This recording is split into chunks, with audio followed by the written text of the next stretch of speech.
Hello, this is Dr. Paul Cottrell, and I'm recording this on October 13th. We're going to go over a couple news items. I want to do a video with Mark Levin, and I want to do a video also with Dr. Teller. So please go to my store, the-studio-reykjavik.com, and get the Max 35. This is the structural nano silver liquid. This will help to neutralize pathogens and maintain the mucosal barrier. You should be taking this every day, teaspoon a day. If you're not feeling well during the cold season, take a tablespoon or two a day. You can get it either in the 35 ppms or the 14 ppm, so max 35 or max 14. So please go to my store and get that. The structural nano silver gel, this helps to neutralize pathogens. It also helps to heal your skin with a cut or an abrasion, minor burn. You can also use this as a skincare product where you can put it on your skin. You can put it on your skin at night or even during the day, but as a daily skin routine, put it on at night, exfoliate in the morning, and you'll notice that your skin is clearer and tighter, especially around your face. It's a dual purpose product. You can put it around your mouth, around your eyes, around your ears, around your nose, and lightly coat your nostrils to protect yourself from the cold season. So please go to my store and get the structural nano silver gel. I also have structural nano silver toothpaste. It has no fluoride in it. This will whiten your teeth, freshen your breath, neutralize pathogens, improve your gum line, and with good oral hygiene, you're going to reduce the chances, or you're reducing your risk factors for cardiovascular and valvular disease. So please go to my store, the-studio-reykjavik.com, and get the great toothpaste that I have. Get a couple bars or a couple tubes of the toothpaste for your household. Please go to my store, the-studio-reykjavik.com. I also have structural nano silver soaps. I have them in 5 different varieties. This one happens to be lemongrass, and this one charcoal tea tree. Please go to my store, the-studio-reykjavik.com, and get the structural nano silver soaps. They are way better than Dove. Why? Because Dove has all those chemicals in it. So you don't want those chemicals. So please go to my store and get the structural nano silver soaps. Very high quality. Get a couple bars for your household. We're in the cold season in the United States. It's really important to take lozenges. I have structural nano silver lozenges in a 21 count. You can get them in Manuka honey. Get a couple bags for your household. The moment you start feeling that irritation, you should be taking these structural nano silver lozenges and drops. And what will happen is you're neutralizing the pathogen, you're creating those secretions to maintain the mucosal barrier and reducing the chances of further infection. Extremely important to do right before you start, getting a worse situation, worse symptoms. Once the moment you get that irritation, start taking the lozenges and the drops. For the drops, they're in 100 count because they're smaller, but you can get it in honey and lemon, also made from structural nano silver, blueberry, and cherry. So please go to my store, get the lozenges or the drops, get a couple bags for your household, be prepared. The moment you have that irritation, take the drops or the lozenges. All right, so let's go with Mark Levin talking about Kamala Harris not being the candidate that she's portraying herself to be. Hello, America. I'm Mark Levin, and this is Life, Liberty, and Levin Saturday with 2 great guests, Senator Ted Cruz and former ambassador to Israel from the United States, David Friedman. But before we get to our great guests, it's an amazing thing. Kamala Harris is running for president of the United States, but not as Kamala Harris. She's raised $1 billion. Nobody's ever raised $1 billion. With propaganda on TV and radio on the internet, to try and smear Donald Trump, and to try and run as somebody she never is, never would be, never could be. And of course, we have over $1 billion, no doubt, in in-kind corporate media contributions doing exactly the same thing. We have unfreedom of the press in this country, not freedom of the press. And we have a phony, fraudulent, fictional character running for president of the United States. I heard some commentators say, the public's just getting to know Kamala Harris. No, unfortunately, too many people who are undecided don't know Kamala Harris and never will. And this is a big problem. And I want to remind you about the real Kamala Harris. Will the real Kamala Harris please step forward? No, she won't. This is the real Kamala Harris. Eliminate fracking. Eliminate the combustion engine. Open border. Decriminalize illegal immigration. Free health care for illegal immigrants. In fact, national health care, everybody gets Medicare, nobody gets private care. That's been her position. Student loan cancellation, even though it's unconstitutional, she didn't get the support of Congress. Eliminate, as I said, private health care. Infanticide. That's what she believes in. That's what her running mate believes in. They believe an abortion up to the last second when the baby is viable. That's not Roe v. Wade. Roe v. Wade says in the last 3 months, states can regulate it. They don't support Roe v. Wade. There's not another country on the face of the earth, including genocidal countries led by monsters, that want to put in place the kind of abortion policies that they do. She opposes school choice, especially important to poor kids and little minority kids. She opposes it because she's bought and paid for by Randy Weingarten and the AFT. That's the truth.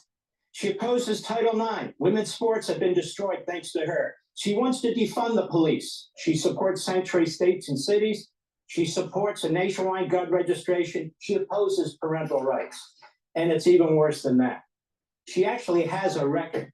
She keeps talking about herself being a tough prosecutor, tough law and order, tough on criminals. She's a liar. And the media know it, especially the media in California. Here's AP, June 26, 2019. Victims question Kamala Harris' record on clergy abuse. I had Joe Piscatelli on this program maybe 2 months ago. The poor guy laid out exactly what her record was, that she would not prosecute these pedophiles, these pedophile priests in San Francisco. I had him on for 2 segments. Do you know?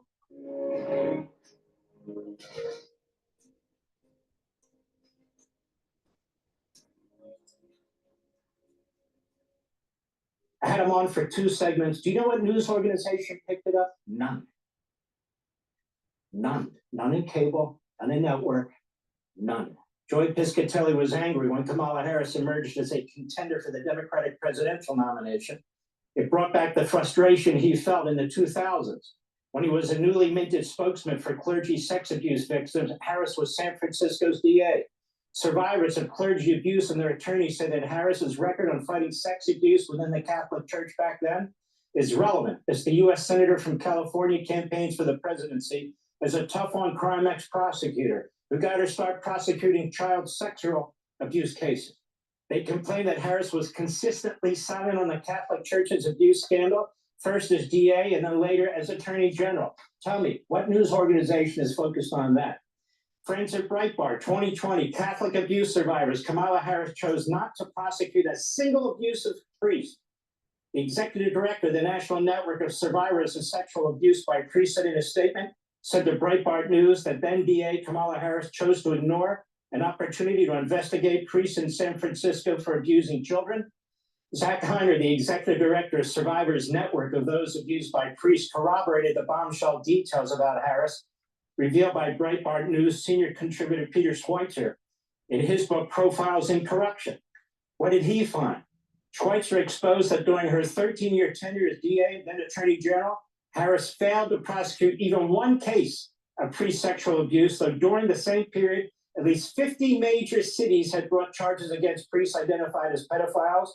He also noted Harris's ties to those working to block exposure of the Archdiocese secret documents containing information about priests accused of sexual abuse. They were extensive. They were also donors to her campaign. But it's more than that. What about Kamala Harris's position on crime as a DA and as an Attorney General? Let's take a look at one thing, the death penalty. Her decision not to seek the death penalty, she never sought the death penalty ever. She said that she was ideologically opposed to it. But one case in particular got attention. When David Hill gunned down San Francisco police officers Isaac Espinosa and Barry Parker right before Easter in 2004, many in the community called for Harris to seek the death penalty, especially since Espinosa died and Parker suffered severe injuries. So even in the murder of a police officer, she would not seek the death penalty. Harris also received criticism for not seeking the death penalty for Edwin Ramos, an illegal alien, an MS-13 gang member from El Salvador, who murdered a father and two sons who were driving home from a family picnic. But she's a top prosecutor. She's used to prosecuting transnational gangs. Which one did she prosecute? She never sat the first year as a litigator, beginning to end case, ever, in all her years as DA and Attorney General. She has managed to slide through these jobs, climbing the ladder, the vice president. Now she wants promotion. What else? She has surrounded herself with anti-Semites and worse. The Harris campaign, Washington Examiner, reportedly told Arab American leaders in Michigan that Minnesota Attorney General Keith Ellison is a top contender for Attorney General. 2013, Ellison dined at a private dinner alongside Iranian President Hassan Rouhani, a Nation of Islam leader, Louis Farrakhan, who compared Jews to termites, trumpeted Hitler as a very great man and called Judaism a dirty religion. To make matters worse, Phil Gordon, Harris's current national security advisor, would likely occupy a top security post should the Democrats win. Gordon has strong connections to the cadre of Washington officials now suspected of being Iranian regime spies. He's also closely tied to Pentagon policy advisor Ariane Tapatabi, who is under investigation for peddling an Iranian persuasion campaign from inside our nation's defense capital. Let me also tell you about Ilyan Goldberg. Ilyan Goldberg has a track record of anti-Israel stances. He backed the infamous 2016 UN Resolution 2334 that opposed Israeli sovereignty over the Western Wall, and he threw his weight behind the disastrous Iran deal, even pushed to restore funding to the Hamas-allied UNRWA, United Nations Relief and Works Agency. His views align with the anti-Zionist, anti-Semitic attitudes of Harris's director of Arab American Outreach as of this day, Brenda Abdallah, who once complained that Zionists are controlling U.S. policy. So she surrounds herself with Ellison, Gordon, Goldenberg, Abdallah, and even considering them for cabinet positions. She's the most This is Costco's worst nightmare. A new gadget is flying off the shelves, but Costco is making zero profit. She's the most anti-Israel candidate to ever run for president of the United States. She also has very deep ties with this group, CARE. CARE is a Hamas front group that was founded in the 1990s in a meeting in Philadelphia, a Marriott hotel right outside of the Philadelphia airport. The FBI had a bug in there, take the entire thing. As California's Attorney General and then as a U.S. Senator, Harris forged a relationship with the Council of American Islamic Relations, CARE, one of the nation's top anti-Israel groups and advocates for boycotts of the Jewish state.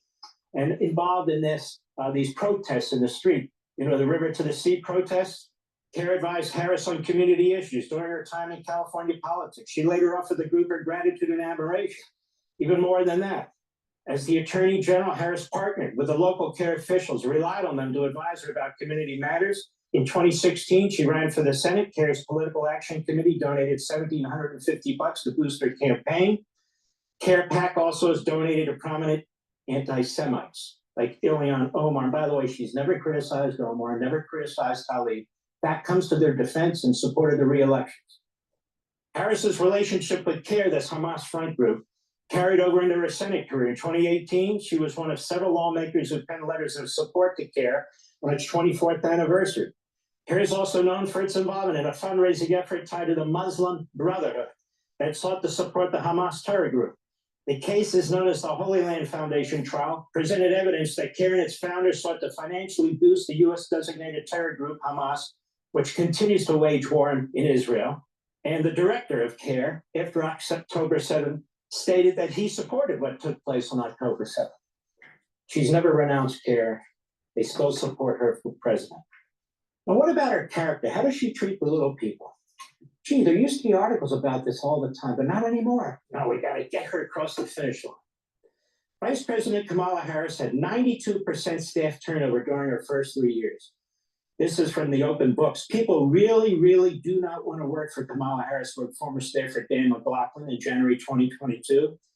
Our auditors, they write at the open books, quantified an extraordinary high 91.5% staff turnover rate. We used U.S. Senate disclosures to conduct our investigation. Those databases can be downloaded. As of March 31, 2020. I have a lot of corporate experience, all right? And I'm telling you, there's a term that we have, and it's called bitch boss. And these DEI type people that elevate in an organization, they become you especially the double minority, female black, all right, but even just female white, you get this bitch boss kind of mentality in many of the time, not all the time, but many of the time, especially the DEI type employees that have elevated to managerial positions. So Harris has this bitch boss attitude. She's not very familiar with the issues of the day, domestically or internationally. She is somewhat hollow in terms of, where to take the country. She is an empty suit that will parrot whatever the national security state wants her to parrot.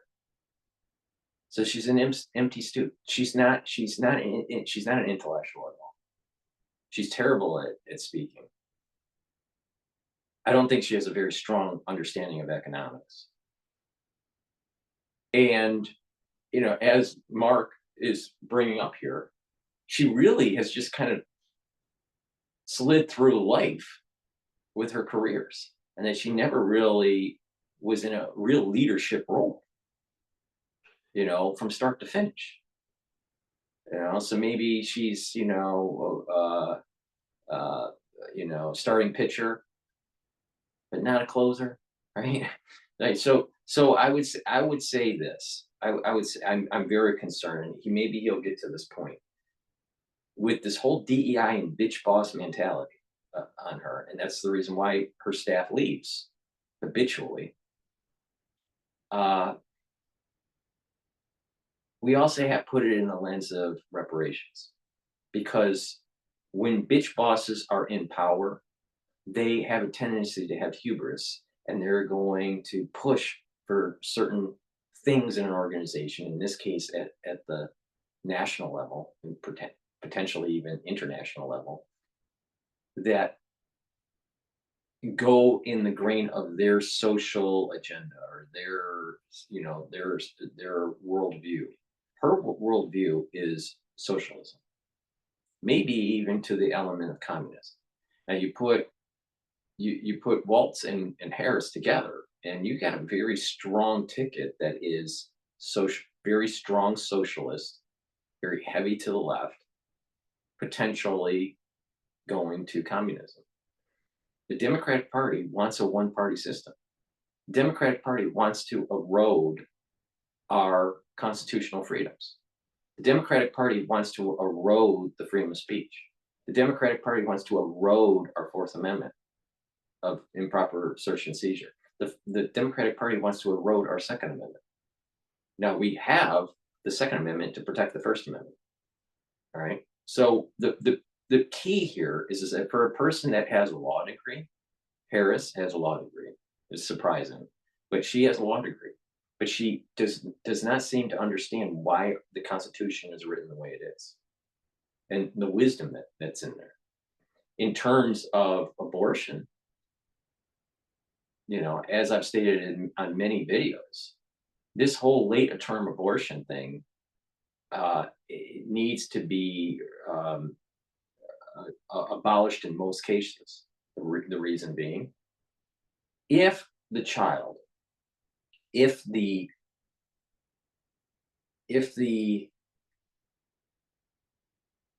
fetus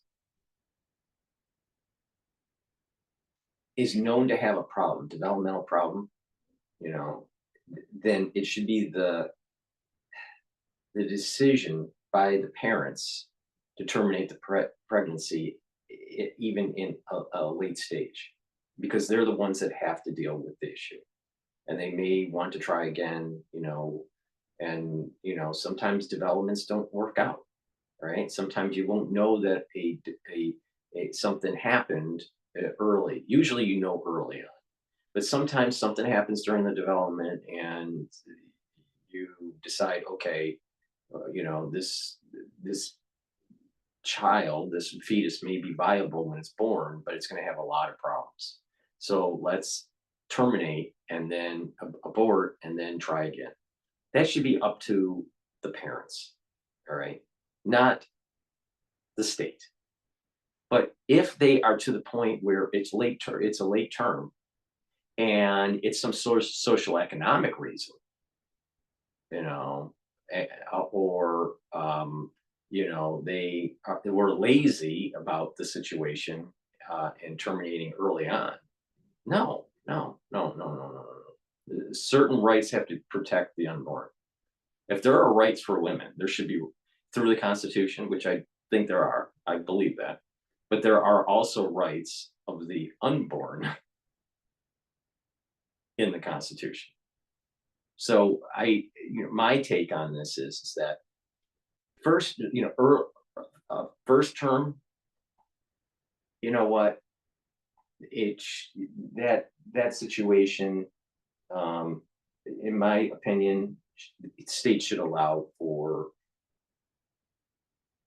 the parents to decide for an abortion in the first term. After that, then you kind of like, well, if it was based on incest or based on rape and all that, why wouldn't have it been done early on in the first term? All right. So all those cases would have been the first term. Most of those cases would be first term. Now, for second and third term, those a little bit, you got to look at the details. If it's through some sort of developmental issue, then it should be the right of the parents to abort. It's up to them if they want to take it full term. All right. And the same thing for the third term. So the second and third term. But if it's because of some sort of social economic thing, no, that should be illegal. That should be illegal. So the ones that are saying, well, what about the rape and incest? Well, that can be done in the first term. It doesn't have to be done in the second or third term. So, I think that having the ability to do abortions in the first term and make it restrictive in the second and third term, and it's really for the based on the health, based on the health of the mother, the life of the mother, then okay, and then an abortion could be initiated to save the life of the mother, which could happen. But if it's some sort of deformity or some sort of trisomy issue or whatever, it should be up to the parents to decide if they want to bring that child into the world. Not the state, not the federal government, but them and their doctor. All right. But that first term, okay, something happened, you have that optionality. But late term abortions, I think, are just wrong when it comes to there's no deformity, there's no risk to the mother. There's a lot of those that are happening. So and what the thing is that no one really wants to solve the problem. Why? Because the Democrats want a voter bloc that constantly come out to vote on crotch issues. This crotch rights issue has been around for 40 years, and that's what galvanizes women to vote Democrat during the general election, because it's always on the ballot. It's always in the discussion. Solve the problem so you can actually focus on other issues. But they don't want to solve the problem because they know that once they solve the problem, they've lost one major voter bloc. If they solve the problem, okay, this is what the law is now for abortion, right? And I think it's wise to allow for abortion in the first trimester, and you have to curtail it, and it has to be based on some sort of real medical need of the mother, or the parents don't want to bring in some sort of deformity or some sort of a child that could be problematic because of genetics or whatever. They may not want to bring that child in the world because of some sort of developmental issue, and because of that, or some genetic issue, and because of that, it gives them the option to try again. All right, because they're the ones that have to deal with it. The parents have to deal with it, so they should make the decision. All right. So that's my take on it. But the states need to just stop using this as a voter block to just get women to vote based on one item on the ballot. It's always crotch rights. Every year, just look, every year, every 4 years, it's always about abortion, abortion, abortion. They don't want to solve the problem because the moment they solve the problem, they've lost a huge voter block to come out to vote for the Democratic Party. Because your focus would be now on how's the economy. Democrats don't do too well on that. How's the inflation? Democrats aren't doing too well on that. So they really don't want to solve the problem.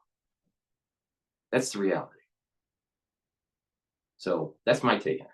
But I'm more concerned, and he hasn't, and I haven't finished the video yet here, but he hasn't said anything about reparations. Harris is going to be pushing reparations because of the bitch boss mentality, black female that feels hubris in the presidency with very little understanding, can't speak very well, and has a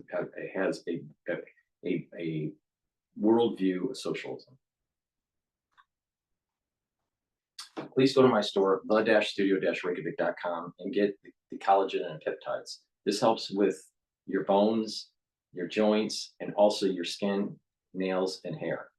Take it every day. It has a great amino acid profile. It's a powder. It's a big scooper. You take it every day, mix it with your food or with filtered water, and improve your skin, hair, nails, and your joints and bones. So please go to the store and get the collagen. I also have 2 different types of probiotics. I have a powdered probiotic and a Bitchute probiotic. Please go to the store, improve your gut health, reduce gut inflammation, improve your metabolism and your absorption of nutrients by taking these probiotics. By taking probiotics every day, you're going to improve your gut health, the gut communication between your GI system and your liver, and your GI system and your brain. Better gut health, you'll improve your memory and mental acuity. So please go to my store and get these probiotics. Vitamin C, very important for your immune system, but also for your skin. Take it every day. If you have a cold and you're not feeling well, take a double dose. Make sure you drink it with filtered water. And lastly, magnesium and zinc helps to boost up your immune system. Should be taking it every day. Again, if you're not feeling well because of the cold season, take a double dose. Drink it with filtered water. Or only 4 of the initial 47 staffers from the first year are still employed consistently and without interruption by the vice president. Furthermore, the turnover chaos isn't getting better. In the trailing 12-month period, 24 staffers left. That's almost half of the employees. In her first year and a half as vice president, Harris saw the departure of her chief of staff, communications director, domestic policy advisor, national security advisor, and other aides.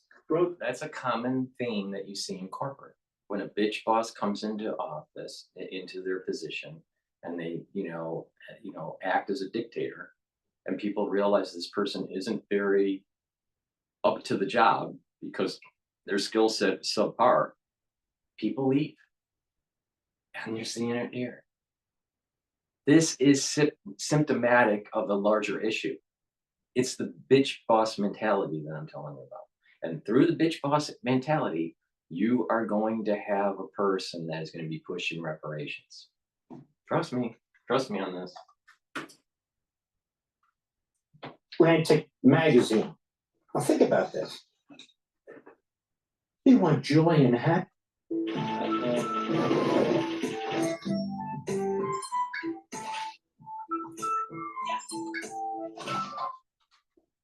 You want joy and happiness. You got to turn the page, December 2021, reports have swelled for months about Harris's office environment and turnover. A former staffer told the Washington Post the vice president was a highly critical boss. With Kamala, you have to put up with a constant amount of soul-destroying criticism. Some said Harris would refuse to analyze briefing materials. Yeah, like pre-hurricane materials set forth by employees, but then scolded them if she appeared unprepared. Quote, it's clear that you're not working with somebody who is willing to do the prep and the work. And we see that right now. That is a common theme with DEI. They don't have the skill sets to elevate to the next level and build new skill sets to elevate to the next level. And they just coast because of DEI. So by the time they get to this powerful position, they haven't developed those underlying skill sets with managing staff and building up consensus, going through information and analyzing. She's not an intellectual. Anyone that votes for Harris, you're either voting because you're a one issue voter like crotch rights, or you're really not paying attention to her lack of skills to be a president. Now, someone would say, I don't like Trump and blah, blah, blah. He showed that he was a good president. We had a good economy. And then COVID happened. Now, you know my opinion on that, all right? But if you look at what was going on pre-COVID, Trump was managing international affairs and domestic policy well, very well. Our economy was strong. We weren't going into new wars, and we were de-escalating wars. Now, the globalists hated Trump because he actually shined a light on the true problem of globalism. And that is a few people make a lot of money, and the average person doesn't.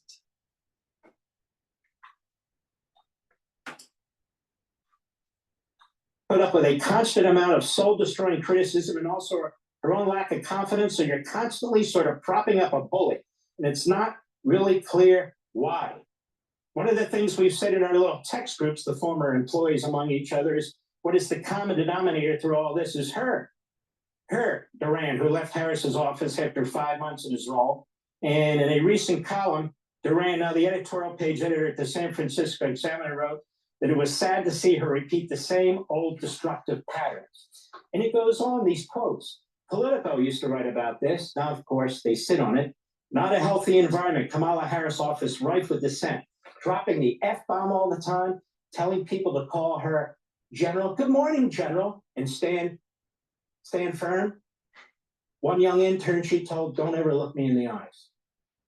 You know what that is? That's a psycho. But you know what, ladies and gentlemen? I think I'm telling you, she's a bitch boss. She's a bitch boss. I knew right away. I mean, I'm playing this video without even watching it previously. All right, and just reacting as we go here, which is usually what I do. All right, I'm telling you, you can tell she's anyone that's worked in corporate, like Fortune 500. All right, anyone that's worked in corporate at a big company that has these kind of DEI policies that you've seen, fester, or affirmative action kind of policies that have festered within the corporation for the last 10, 15 years. She's a bitch boss. I'm telling you, she's a bitch boss. You can sense it. You can sense it 10 miles away. Harris and Emhoff marriage is a marriage made in heaven. These two really do fit each other. And the media have done everything they can to kill this. Cable news, network news, Washington Post, New York Times, and I want you to think about how they cover Trump or how they would cover any Republican. Mitt Romney tied a cage on his roof with a dog. Okay, this goes to character.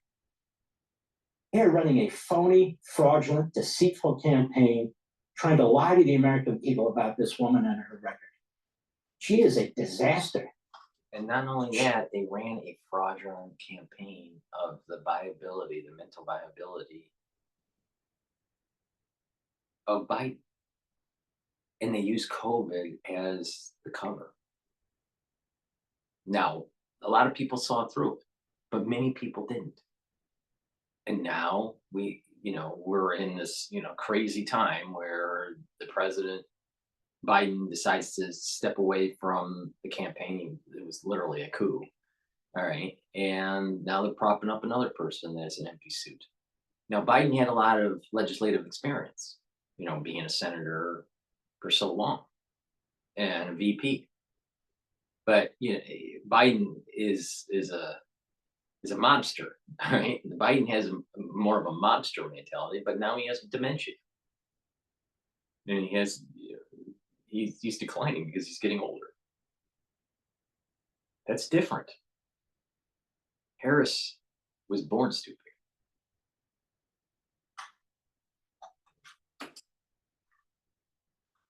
Has a real problem. Kamala Harris's husband was inappropriate and misogynist at work, his former colleagues tell the Daily Mail. Attorneys who worked with Doug Emhoff at his former firm, Venable, say he yelled expletives, held a men-only cocktail hour in the office, revoked work permits from women who didn't flirt with him, and took only young, attractive associates in a limousine to a ball. A 2019 lawsuit also claimed sex discrimination by other partners in the LA office Emhoff ran, and that while engaged to Harris, he hired an unqualified part-time model as a legal secretary because she was young, attractive, and friendly with the powerful men in the office. Why isn't anyone covering this other than a handful of newspapers?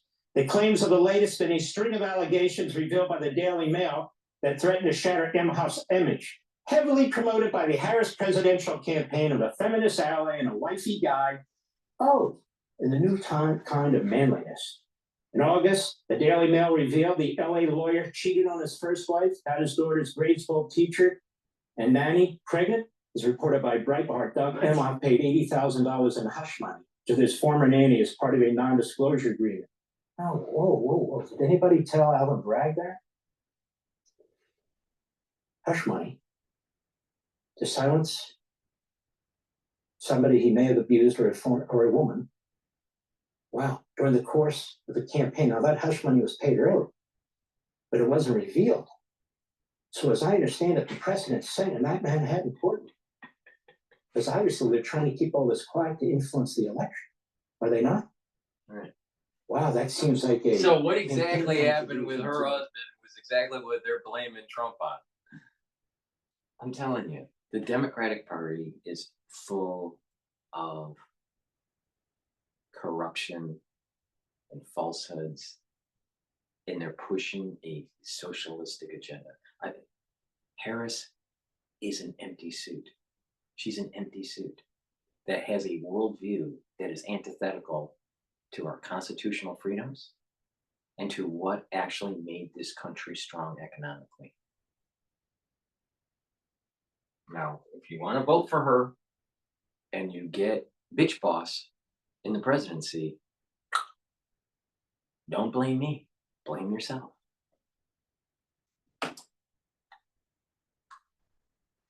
Folks, I could go on and on. Why am I doing this? There is so much here in Kamala Harris's background as a DA, as an attorney general, as a senator, as a vice president. So much. They talk about book burnings. They talk about taking books off shelves. This is absolute censorship. It is intentional. Anything Donald Trump says, anything Donald Trump does. Now, doesn't that seem like something that the CCP would do? Now, isn't Wall saying how great China is? Twist and they turn into a major event. They're trying to create here a candidate does not exist in Kamala Harris. She's not pleasant. She's not nice. She's not happy. She doesn't treat people around her or her staff with respect. She doesn't care about She's not intellectual. She can't analyze new data. And when you're a president and you're being, in a situation that's new and unprecedented, you need smarts. We need people like JFK that could actually take a look at the situation, listen to his advisors, but actually question the advisors and have a worldview, right? That isn't that is logical, and there's deep thought in it. All right. He had deep thoughts about the preparatory issues that were happening with Russia and the United States during the Cold War while he was senator. All right, and he was worried about this arms race.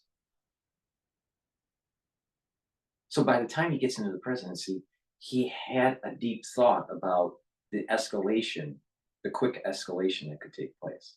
He also had a deep thought of why Vietnam would be a bad idea to get involved in. So, but you had a person that was smart, right? Harris doesn't have that capability. It doesn't mean all women are like Harris. They're not. But it's denigrating to other women that have skills and skill sets and have built up, their experience level to become president while they're not on the ticket. There are lots of women that are competent and able to manage the United States because of the skill sets that they've developed and the thoughts that they've had about certain policies domestically or internationally. Harris doesn't have that. Harris is an empty suit. She's an empty suit. That's a bitch boss because of DEI. Anyone that's worked in corporate, they've seen a person like her. They've seen, and they always destroy the organization. They always destroy the department they're running. Always. Always. Well, she's never prepared. Her staff says that. We saw that with Hurricane Helene. She goes on the attack when she is questioned. Her entire existence is an existence of trying to move up the ladder. She was the border czar, but then she's not. And all the horrors that have taken place in the border. Her visits to the border have been spectacularly phony. All for pictures, all so she can say she's been to the border. Same with her non-call to Governor DeSantis. Can I help you in some way? He never got the call. She's hanging out in Hollywood, in LA. She's hanging out in Las Vegas. Takes her 4 days to get back to Washington, D.C. She's going on these pathetically stupid shows, the Howard Stern show. Notice the media don't bring up anything about Howard Stern's past programming, about lesbians and pornography. Then she goes to The View. They've destroyed that program. Barbara Walters started that program. The View was supposed to have a variety of views. Now it has a variety of views, from Leninism to Marxism to Maoism to Trotskyism. Oh, and we hate Trump. That's about it. Then she goes on the Stephen Colbert show. That guy's not a comedian. He's a joke. That's why his ratings stink. That's why Gutfeld beats him so often. And then she goes on CBS, and her answer about Israel is so illiterate, so disjointed. And what does CBS do? They didn't edit her comment. They removed her comment and replaced it with another comment she had made earlier. In other words, that's propaganda for the Democrat Party, for their phony candidate, for the government, CBS. Oh, we need another debate, they say. There were 2 debates. Those debates, so-called moderators had an opportunity to bring up just one of the things that I mentioned. Just one. They brought up none. They brought up none. I told you last week, and let me just underscore, Kamala Harris has serious personality and character issues. She's not very smart. She doesn't do the work. Her staff says so, and they're right, it's so obvious. She's driven solely by her ideology, which is Marxist Islamist. They want to slip her into the White House by hook or by crook, and this country will rue the day. Hey, Sean Hannity here. Hey, click here to subscribe to Fox News YouTube page and catch our We're gonna do another video. That's why I burned all my shoes, and you should too. Let me explain. All my life, I let my feet suffer in prison of modern shoes.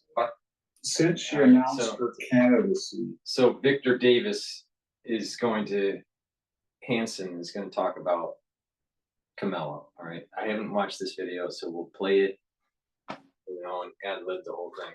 But please go to my store, the-studio-reykjavik.com. Get the multivitamin that I have. It's easy to digest. You need multivitamins as cofactors for enzymatic activity. This is a great multivitamin to add to your daily protocol to start going down that process of better living and a healthier lifestyle. Please go to my store and get the multivitamin. Take it every day. Good night formula is something that you should be taking every night. Why? So you can have deep sleep and 3 cycles of REM sleep. You need this to be well rested in the morning, to have consolidation of memory, and to detoxify your body. Chronic sleep deprivation will lead to a increase in toxins in your neurons because you're not properly detoxifying your body in deep sleep. And over time, what will happen is that you can get early onset of dementia when you get in your later years. So sleep deprivation is really important to stop. All right. It'll age you faster. Why? Because the cortisol levels are higher. It'll age you faster. Why? Because your toxins are built up in your central nervous system. Your memory starts to decline because you need to consolidate memory through this REM sleep. This is why we sleep, is to heal the body and to consolidate memory. And people that have good sleep have a tendency to have better memory, be healthier, and don't age as fast. So take my advice and take the good night formula. There are many people that are sleep deprived, and if you're sleep deprived, you need to be taking good night formula. So please go to my store, the-studio-reykjavik.com, and get the good night formula to get proper sleep. Resveratrol. I've been taking resveratrol for decades. It helps with getting rid of senescent cells. It's an antioxidant, and it's synergistic with other antioxidants like C60 and ubiquinol. And that will help to boost up your energy levels and improve your mitochondrial health. So please go to my store, the-studio-reykjavik.com, and get resveratrol. Very important to stack resveratrol to get the full benefits of resveratrol. I've partnered up with Rainbow Herbals, and we have created these deodorants, all right? And these deodorants are citrus, and we also have peppermint, lavender, and tea tree. It's made from essential oils from the Himalayas. These deodorants are for males and females, and it's a dual purpose product. It acts as a deodorant, but it also helps to detoxify your body because of the ingredients that are in here. It's made from essential oils from the Himalayas, all natural, has no aluminum in it, and it has no baking soda in it. It's a very high quality deodorant. Please go to the store, get a couple bars for your household, and improve your health. It's a dual purpose product. I believe in providing products that have dual purpose. I also believe in providing products that have high quality. All right. So, please follow my lead. These are the products that I take every day to improve my health and well-being, and I follow this protocol. And that protocol is very simple. All right. Proper diet, proper exercise,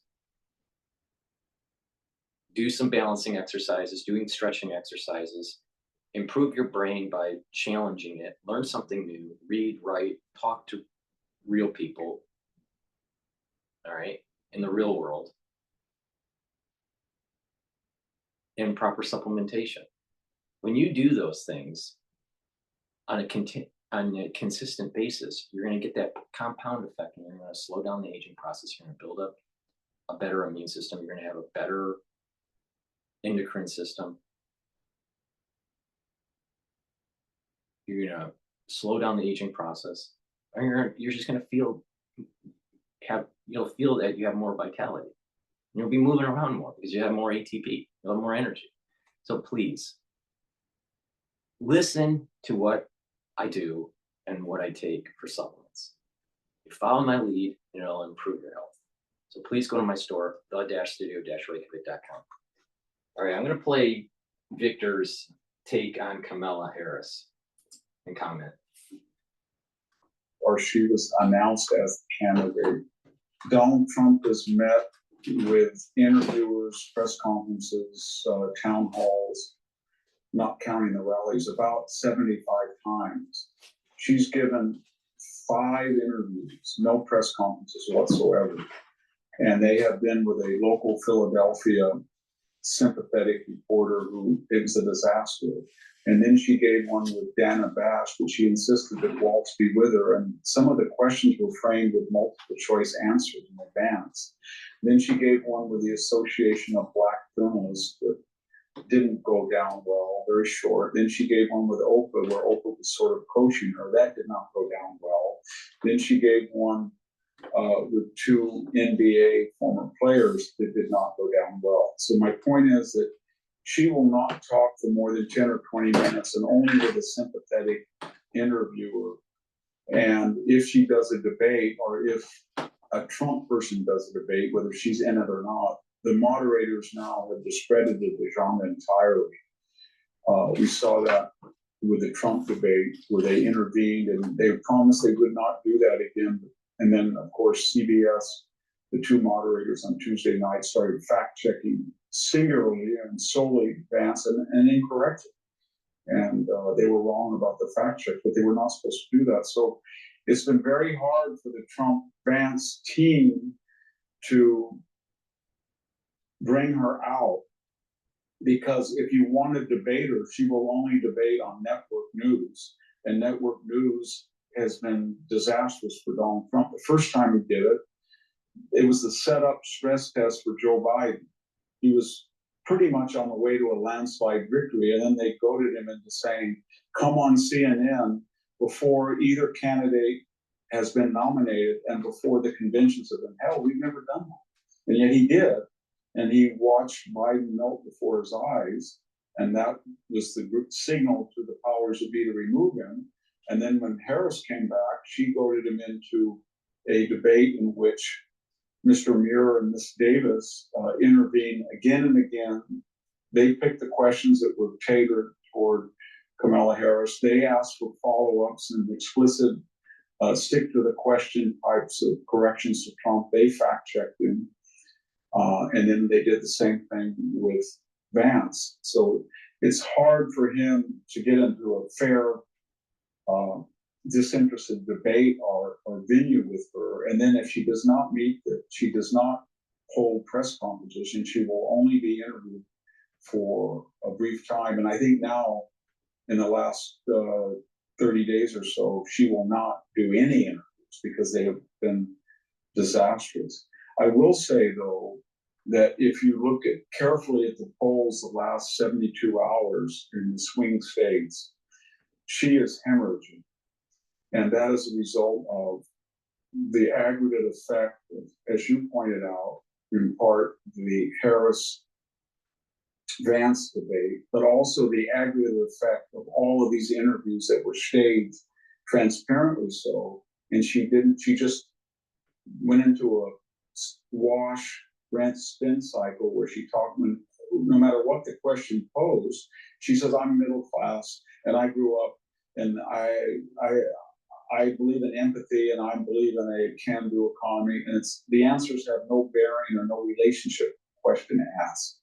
And so that is there's been some extraneous things. These October surprises raise a lot of skepticism, especially the Jack Smith indictments, especially the lowering of the Fed rate suddenly. Then they were very late and tardy, almost 5 days before either one of them took an interest in Hurricane Helene. We were told. My take on this, we're halfway through the video, but my take on this is she's an empty suit, and the media propped her up. And the media are propping up DEI. They're trying to push this, black female, and she's just as much black as white and just as much black as Asian. So,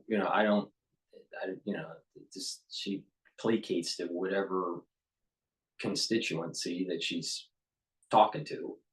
And she just doesn't have the chops to be president. She doesn't have the analytical skills. And she's an empty suit. But so was Joe Biden. So you bring up a better question, and that is, okay, now you have potentially two Democrat presidents that are empty suits. Who's running the show? My gut feeling is this is a national security state. And if you have a president that doesn't push back on the national security state, they can run amok and do whatever they want. Now, a lot of people are playing emotional fallacy. We see a lot of that with what's even going on with the war in the Middle East. A lot of channels like Al Jazeera play emotional fallacy. Not that there aren't atrocities. All war has atrocities. All war has atrocities, and all sides cause atrocities. All right, but the thing is that they're playing an emotional game with the presidential election, and that is an emotional fallacy. She's the first female that could be president. She could be the first female Black president. She could be the first Asian female Black president. She's a mixed race. That's what she is. She's not a Black president. Obama wasn't even a Black president. Obama is half white. So it's we have a multicultural world and a multicultural country, and that's good. That's a good thing. But the thing is that having an empty suit president that's placating, to some sort of emotional fallacies, I just not going to turn out good. Not going to turn out good. She doesn't have the chops, and that's the reason why she's not doing the town hall meetings and off the cuff questions, and you can't see her think in real time because she doesn't think in real time. She's an idiot. She doesn't know how to think. She's a cue card presidential candidate. It's not of a serious nature. We were told for 3 or 4 days only 30 or 40 people. It looks now that it could have been much worse than Katrina. It's wiped out whole areas. The impression is that this is sort of an East Palestine, Ohio Appalachian phenomenon where lower middle class working people have been decimated and devastated by a natural disaster of which this administration, as in the East Palestine, has not been prompt or empathetic. And Joe Biden was kind of callous when he was asked about that, at the White House. Why haven't you been there? Why haven't you been engaged? I have. I was on the phone for 2 hours. That was counterproductive. And then she wanted to do a photo op, so she staged a photo op as if she was on the phone directing things from Air Force Two. But unfortunately for her, when people looked at the photo, the pages were blank that she was working on, and her earplugs were not connected to her phone. The wires were not connected. It was a complete photo op. So all of these things are starting to, and the Middle East, people remember that Jake Sullivan boasted 8 days before October 7th of last year that the Middle East portfolio was the calmest it had been in 20 years, and they inherited a very calm area.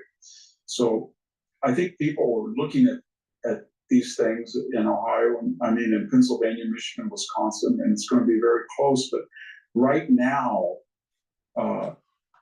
Harris and Waltz seem more concerned about the election than this. Now, it does seem as though that they're losing momentum. All right. But Harrison and Waltz, so the Democratic Party is losing momentum for the presidential election, but Wisconsin, Pennsylvania, and Michigan have to hold the line. They have to make sure that they vote Republican. It's extremely important for Trump to win. Extremely important. Vance, you make a good point that he hasn't been able to pin her down and say, this is what she was her entire life. These are the issues that she embraced. These temporary issues, to the degree that they're sincere, would still hurt the country. And if she is a changed candidate, she had 3.5 years to show us that, which she didn't. This is a counterfeit candidacy, something like that. But it's very hard in this country to break through the Silicon Valley, social media, print media, institutional bias that we have. And but we'll see. I think the internal polls, if you look at the two candidates, you can see that there's a sense of eagerness, anxiety on the part of her candidacy. And that suggests that people have remarked that her internal polls show that she's got big problems in Arizona, Nevada, Georgia. You can tell that Victor is a scholar, all right? Not just by what he's saying, but how they do their bookshelf. All right. When we see the cut to the interviewer, you'll notice that the books look like they've never been opened. You know, but here you can tell that these books have been read and multiple times or referenced. That's a bookshelf of a scholar, not of, you know. But when you look at the next guy in this video, you'll notice what I And the mean. way our system works, if Trump were to win the states he won in 2016, that would be Nevada, and he came very close in 2020. But if he were to win Nevada, Arizona, Georgia, and North Carolina, then he would not need to win Michigan and Wisconsin, just Pennsylvania or any of the three. So it's going to be a very close race. I think the betting has now changed the last 2 days. So the private betting sites are about 50-50. And it seems that the left-wing media is much more angry, much angrier, much more anxious than they were 2 weeks ago. You know, so he didn't.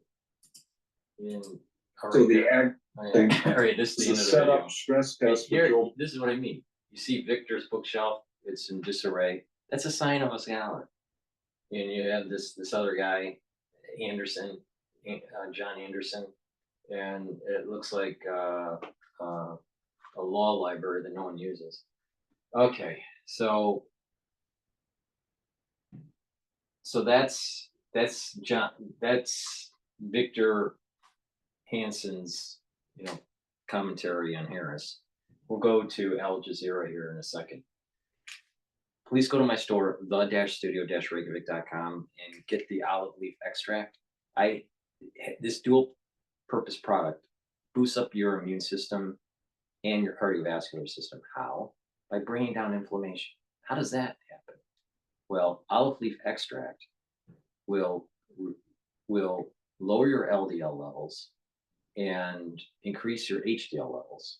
All right. So when you have a better lipid profile, you're going to have less oxidative stress, less LDL that's oxidized. So it's not going to form oxidized LDL and form foam cells that lead to plaque. All right. And when you're improving your lipid profile, you're bringing down that pro-inflammatory response. In addition, olive leaf extract is known to bring down pro-inflammatory cytokines. So you're bringing down inflammation. When you're bringing down inflammation, you're helping your immune system. And you're helping the cardiovascular system because you're keeping that intima with less stress, with less inflammation to form potentially new areas where clots can form, or not clots, but areas where plaque could form. So this is a dual purpose product. Take olive leaf extract to improve your immune system and your cardiovascular system. Bring down those pro-inflammatory cytokines. Bring down that LDL. Bring down the chances of oxidizing that LDL and reduce plaque buildup. Really important. So please go to my store, the-studio-reykjavik.com. It's the-studio-reykjavik.com and get the olive leaf extract. Ashwagandha root brings down cortisol levels. When you're chronically inflamed, you have high cortisol. When you are sleep deprived, you have high cortisol. When you're stressed, you have high cortisol. So bring down that cortisol levels and move more towards a parasympathetic mode for your body. In addition, this helps to bring down glucose levels. All right, helps to control your blood glucose. When you take this, then what's happening is you're lowering the stress, you're lowering that inflammatory response, and you're improving your immune system.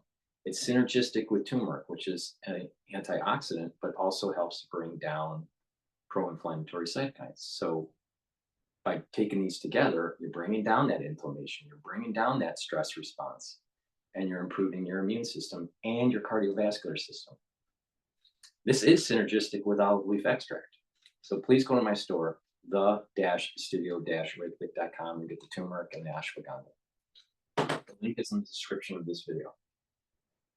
And lastly, lignans. Lignans helps to boost up your immune system. It's an antioxidant and it brings down inflammation. Have you noticed the theme here? You want to bring down inflammation to boost up your immune system.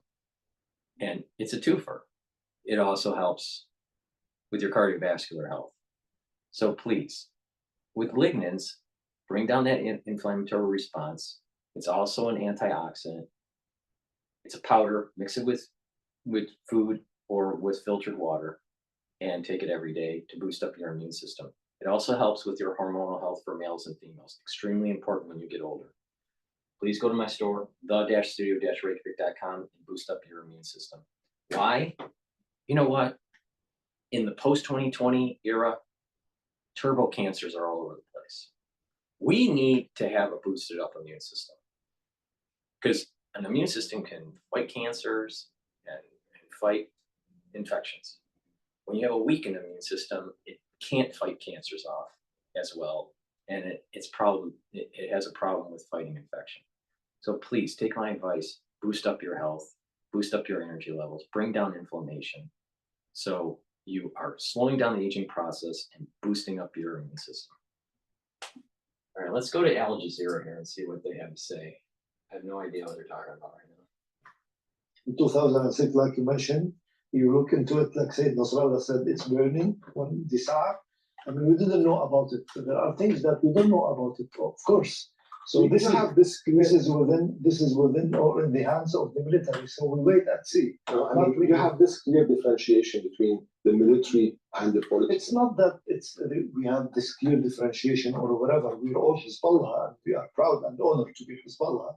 But there are things that you ask about. It has to do with the military and with those experts and those who are assigned or assume the position of being at the military. That I don't know about.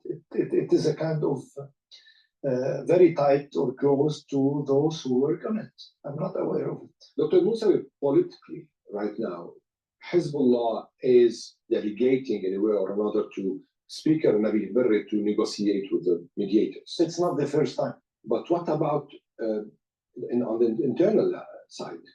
We have to wait and see. First, we're talking here about the confrontations that are taking place. We're talking about following the ways in order to alleviate the suffering of the people, trying to, because due to the circumstances now, I mean, Speaker Nabil Berri has all the confidence and trust, as has always been the case from Sayyid Nasrallah and from the echelons of the party, and this has been mentioned by Sheikh Naim Qasim. So he is leading this front of negotiations with full trust and confidence from Hezbollah. As politically inside, you say, this is something that we have to wait and see. Now we are in the battle. You don't have to cross the bridge until you reach. How much would Hezbollah be able to continue? Whatever you can send to the game. Right. Look, we have I'm going to prepared switch to ourselves Fox as News here. Hezbollah. I'm going to switch to Fox News. Okay, we put it into commercials. We're doing a lot of commercials and they're really good. Whatever you could send, please send, and you have the. Former President Trump kicking off the weekend with a sold-out rally in Aurora, Colorado, as Democrats' concern over Vice President Kamala Harris's campaign continued to grow. In fact, one Democratic analyst says he's scared to death, and maybe he should be. Trump is taking his presidential pitch, meanwhile, to the city he describes as a war zone over the flood of migrants to the city. That's why he's going to a blue state in the middle of a hot presidential campaign to highlight the failed border policies of the Biden-Harris administration and their impact on you, the everyday American. Hello, everyone. This is Outnumbered. I'm Kaylee McEnany, here with my co-host, Emily Campagno. Also joining us, Cheryl Castoni, Fox Business anchor and host of American Dream Home on Fox Business. Tommy Lahren, Fox News contributor and host of Tommy Lahren is Fearless on Outkick, and Todd Pyro on a Friday, Fox and Friends co-host. All right, well, we begin in Aurora, Colorado, where Aisha Hasni has the latest on the Trump campaign. Aisha. Hey there, well, this campaign is really shaking things up. Everyone that I talk to, and I mean everyone, is talking about this visit. Some opinions are great, some opinions not so good, but he is really shaking things up in Colorado, specifically because this is what he said he would do in Aurora if he wins the White House this November. Watch. I will send a federal law enforcement, large group of people, but a tough group of people to liberate Aurora, Colorado. The governor of Colorado is a coward. He's afraid to do what you have to do. So he's talking about Democratic Governor Jared Polis, who is trying to get ahead of this visit, writing this. The former president, when he gets here, will find, quote, incredible city with 2 straight years of rapidly declining crime. So that's not entirely accurate. Crime is down citywide in Aurora, but police report an increase in aggravated assaults in the area of the apartment buildings, especially the one that we saw in that video. We don't know if these men that you see in the video are part of the trending Aragua gang. That's the gang that everyone talks about here. It's hard to identify these guys because police, Kaylee, have not even apprehended all of them. I believe only one person right now is in custody. But the city's Republican mayor has admitted to Fox News that, yes, there was a problem. They're trying to get their hands around this problem because before it becomes a bigger deal. They are trying to figure this out. Again, the president really stirring things up by bringing the campaign trail and the issue that he talks about a lot right in the heart of where it's happening. Kaylee? No doubt. Aisha, keep us updated. Thank you. You know, Emily, Trump has a pretty robust campaign schedule. He's in Aurora this afternoon. He then goes to Reno, Nevada. And at first, you know, people are puzzled. He has this blue state strategy. We're in the middle of a campaign. He's going to Coachella in California and then Aurora, Colorado, and he announced Madison Square Gardens in New York City. But this is kind of a sign of confidence. They must be looking at their internal polls, feeling really good, and thinking, let's make a splash. Let's have some fun now. Yeah, Reno, the biggest little city in the world, right? One of my favorites, obviously. Look, this is what's important about his confidence, is that it interweaves with the Democrats, sort of the widespread messaging that they are in a panic. And here's my advice to everyone. It's for the Republicans not to get too safe, not to get too comfortable, and to realize that the Democrats, like everything, are using that simply as a tool. Now, we have headlines that have littered throughout mainstream media, The Hill, Politico, AP. Democrats are anxious. Democrats hit the panic button, haunted by 2016. The list goes on. And then you see how it is harnessed by, for example, former President Obama. You anxious? Get out and get the vote out, right? There's a huge campaign centered around this panic button, and all that will do is flock them and flood them to the ballots even more than Republicans. So I love the display of confidence because I feel like, unlike the Dems, it's actually based on reality, but we cannot get too confident. No one can sit home in November. No one at all, either. There's the headlines, and no doubt that's been the theme of this week, Democrats panicking. And then there's even on the record Democrats, smart Democrats, top Democrats panicking. Let's watch Carville. Let's watch Axelrod.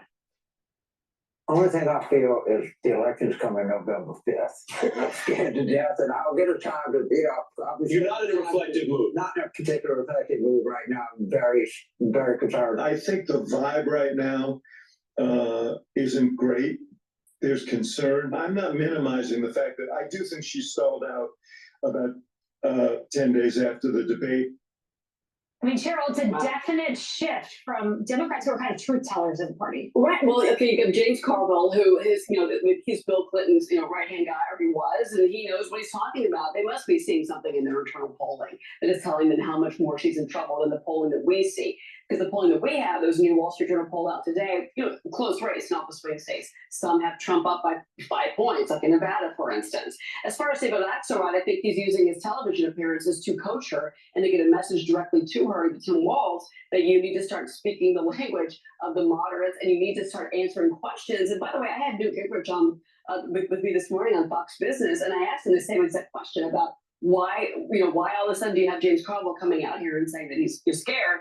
And he said, look, the reason that Clinton and Obama are going out and hitting the campaign trail for her is because of the panic button. He said that's a true thing. He also said it's going to hurt her because you're going to have two actual presidents who were leaders and that she's going to look weak compared to Obama and Clinton. I thought that was an interesting choice of words from Newt. It is. You know, Todd, I go back to the polling errors in 2016 and 2020, and they did go against Trump. They underpolled Trump voters. Not the same for the midterms. Everyone thought red wave, so the midterm polls overestimated the Republican voter.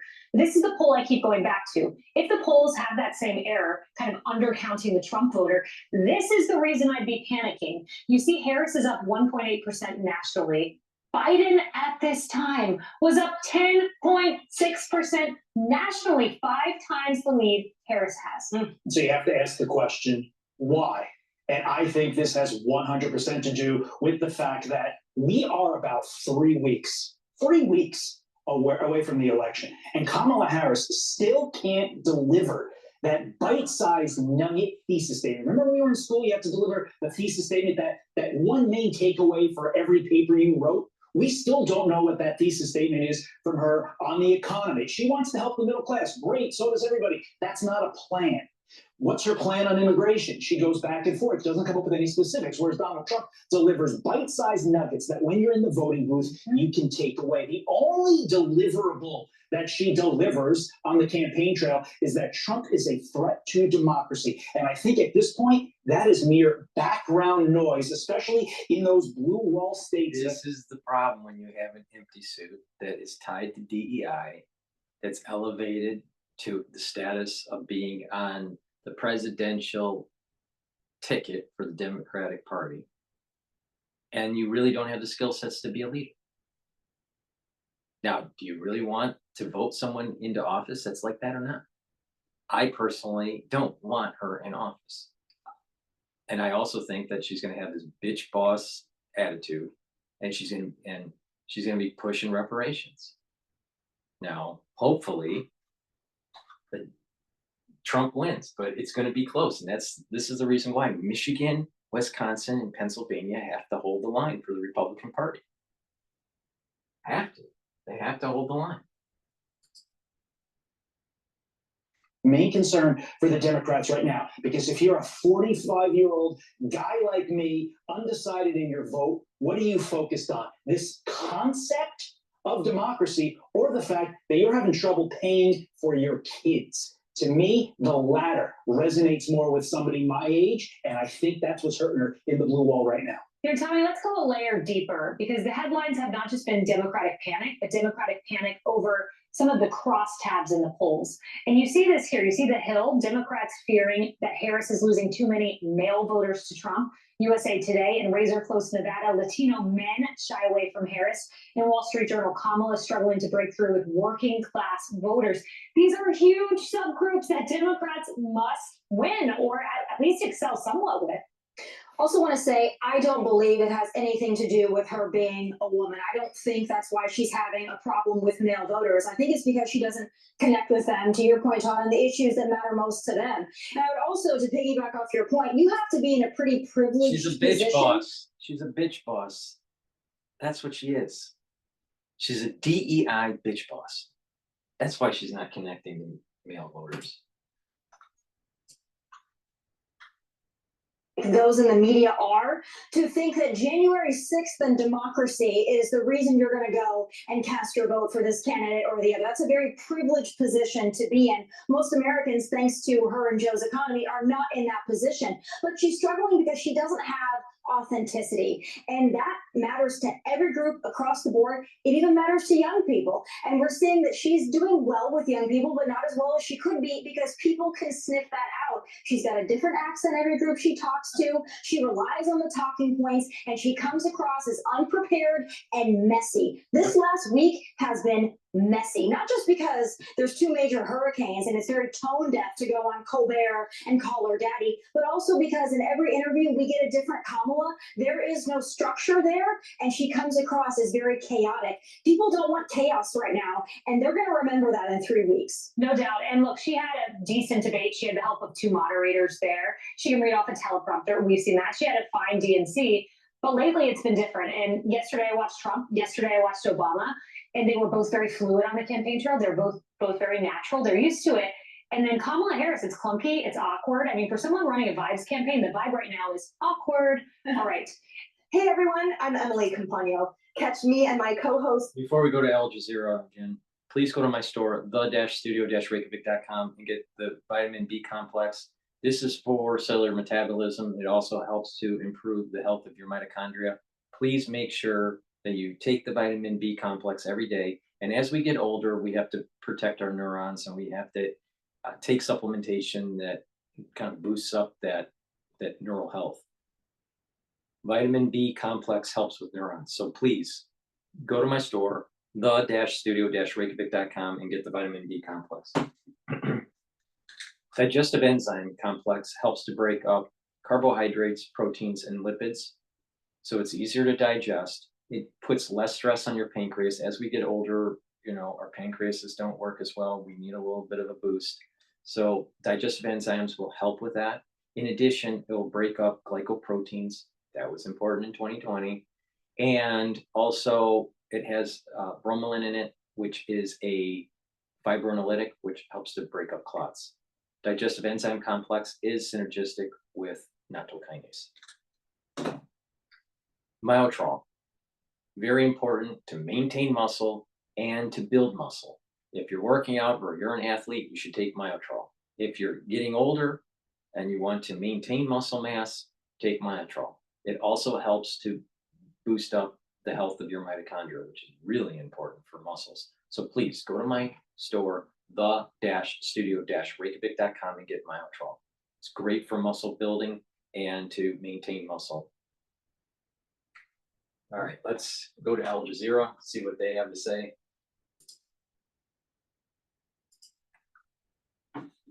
Closer look at the UN interim force in Lebanon. It was set up in 1978 to confirm Israel's withdrawal from southern Lebanon and restore peace.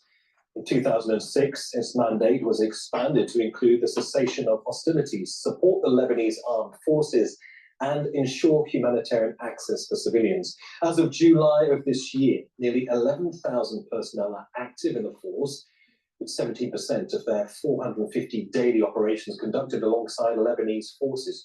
UNIFIL has troops from 48 countries. Indonesia and India are two of its top contributing nations. Let's bring in Ray Murphy. He's a human rights lawyer and professor of law at the University of Galway. He also served as a UN peacekeeper with UNIFIL in Lebanon. He joins us from Galway in Ireland. A very warm welcome to you, Ray. I should probably add to that list of peacekeepers that have a long-standing association with UNIFIL Ireland as well. I wonder what you make of this apparent forcible entry of an Israeli tank through the gates of a UNIFIL position. It comes, as you know, after several other Israeli attacks on UNIFIL positions in recent days. This appears, in many eyes, like a very obvious escalation. How do you read it? Yes, unfortunately, this is a most serious escalation. The use of the tanks and the firing of tank rounds at and in and around a UN post is recklessly endangering UN personnel. It's a deliberate act, a violent act by Israeli defense forces. In no way can this be attributed to Hezbollah. It is a decision by Israeli forces to target UN positions, UN posts. And just to remind your viewers that UN peacekeepers are protected persons under international humanitarian law. Their posts constitute essentially civilian objects. And that might sound unusual because they are military personnel, but they are not playing a military role. They're essentially something akin to a police role. They are observing and they are reporting. They're trying to deliver humanitarian assistance and indeed work with the Lebanese armed forces to restore Lebanese sovereignty in the area. There is no justification for this attack on the UN forces. It marks a serious escalation because it's only a matter of time before some UN personnel are seriously injured or killed if this continues. And it is not in, addressing the Secretary General and demanding that the UN forces withdraw. Let me remind again the viewers that it is the Security Council on behalf of the United Nations and the international community that has approved and deployed this force. It's there under the authority of the UN resolution, and in that regard, Israel and all other parties to this conflict are bound by No, that resolution. I'm not a lawyer, but the thing is that my understanding is this is based on the 1701 resolution. The 1701 resolution has been fully implemented by either party, either the Israelis or Lebanese. So basically what's happening is the UN forces are caught in the middle, and UN forces, peacekeepers and all that, they, you know, it's like a paper tiger, right? You know, it doesn't mean anything, all right? But they're in the middle of a war. So if Israel's saying, get out of the way or you may get hit, right? That we can't guarantee your safety, maybe it behooves the UN to get out of the way. Why didn't they implement the 1701? Why wasn't the international community more forceful in making sure that the 1701 was implemented? Now, I don't know all the details, but I'm sure both parties, the Lebanese and the Israelis, were at fault, right? But the bottom line is this: a new escalation of violence is happening in the Middle East, and it's not safe for the UN peacekeepers, and they need to get out of the way. So don't be surprised if they get hit. Violation of that resolution is a violation of international law, and the acts of the Israeli Defense Forces in attacking UN posts constitute war crimes. So a flagrant breach of international law, potentially constituting war crimes. These are very, very serious allegations that you appear to be in no confusion over. I wonder what the UNIFIL peacekeepers now will consider as their next best options, given that, of course, they are mandated to be there. Their mandate was extended not that long ago, only in August. They have a right under international law to hold their position. Nevertheless, their lives, as you say, could be potentially at risk. Yeah, I mean, the UN has made it clear that this is the whole idea of war. If you can't hold your position, you don't get it. You don't maintain it. War is about winning, right? It doesn't really matter what the UN resolution is. they have no intention of withdrawing UNIFIL en masse from South Lebanon, and I agree with that decision. Unfortunately, it may be necessary to move or redeploy some of the UN peacekeepers from the more exposed observation posts and send them to different posts where there are larger numbers and greater safety. I would regret if such a move was necessary, but in the interests of force protection, I have to respect what the force commander and other commanders do on the ground in order to protect their forces and to be able to stay there at least in the interim future. Is there a sense in your eyes that Benjamin Netanyahu is trying to redefine, reshape the rules of the game here? Who should be present there in southern Lebanon? Who should be forced to leave? What do you understand to be the objective here, the end game for the Israelis in doing something like this? The end game to me is quite clear. The Israelis do not want to have an international force present in South Lebanon while they conduct their operations. They do not want to have a UN force that is able to report and observe the activities of the Israeli Defense Forces on the ground. The Israelis seem to be intent on carrying out a similar campaign in South Lebanon to that which they've just conducted and are continuing to conduct in Gaza, and they must not be allowed to do this. So essentially, by blinding the eyes and ears of the world, that is UNIFIL forces, Israel may be able to act with impunity there in southern Lebanon. Raymond Murphy, it's been very important and informative to hear your thoughts on all of this. Many thanks for joining us. See, the whole issue with the whole UN, the hospital in eastern Lebanon's Bekaa Valley. I think the whole issue with the UN forces is that it's just an extension of a one world government. And I'm against a one world government. I don't believe in an uber government at all. At all. In close proximity to this hospital. Now, we're told they hit around 100 to 150 meters away. And I'm standing, in fact, in the accident and emergency ward. If I step aside, our cameraman Jamil can show you one of the assessment rooms, and you can see what the shockwave has done. It's broken the glass, it's strewn across the floor, parts of the ceiling have come down, and some of the equipment has been damaged. Now, we've spoken to the management of the hospital, and they say that they have no other choice but to close down. It was full of patients when the airstrike hit last night. And I'm going to show you, this is an accident emergency where the windows have been blown out, and you can see straight outside onto the grounds. But at the same time, there's glass that flew across onto these beds. Did you know that in fact, there's still pieces of glass on this bed, and even bloodstains on the sheets that I can see?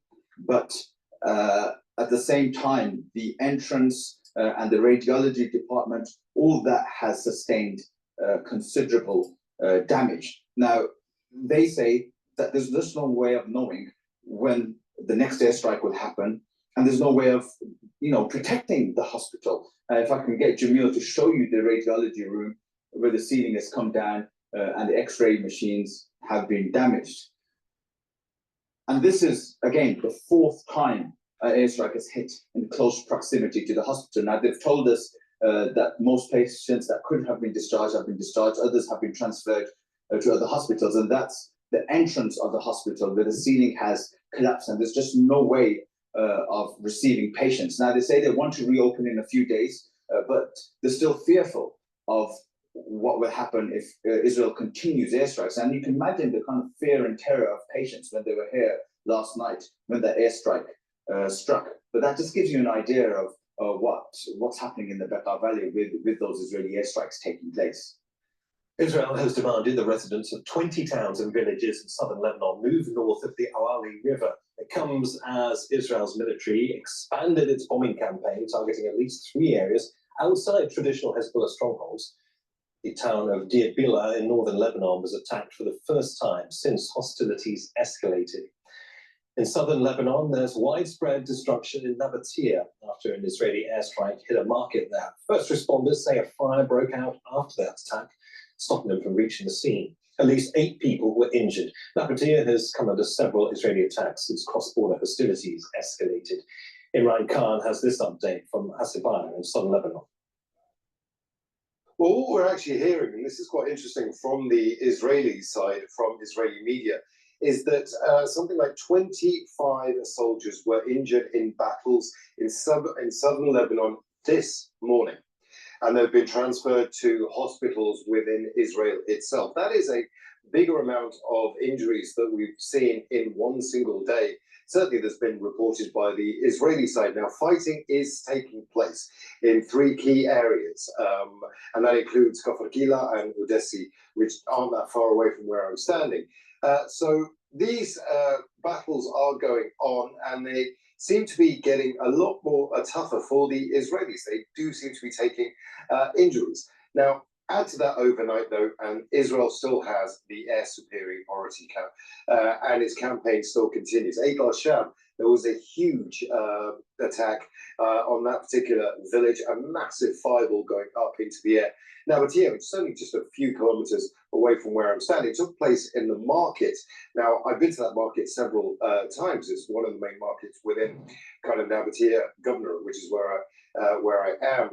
But the fire there was so severe that emergency services couldn't get to the injured for hours. So a very serious incident taking place there as well. Now, what we're hearing also is that Israeli soldiers are actually within about 2 kilometers of Lebanese territory, and that might suggest why they're taking on so many injuries, because Hezbollah are still fighting back on the ground and still using their rockets. There was a barrage of rockets fired about 5 a.m. this morning. The Israelis say at least 75 have been targeted northern Israel throughout the day. Now, the Wall Street Journal is reporting the Biden administration is planning to send a missile defense system to Israel to protect against any Iranian threats. The report says nearly 100 American troops are also likely to be deployed to operate that particular system.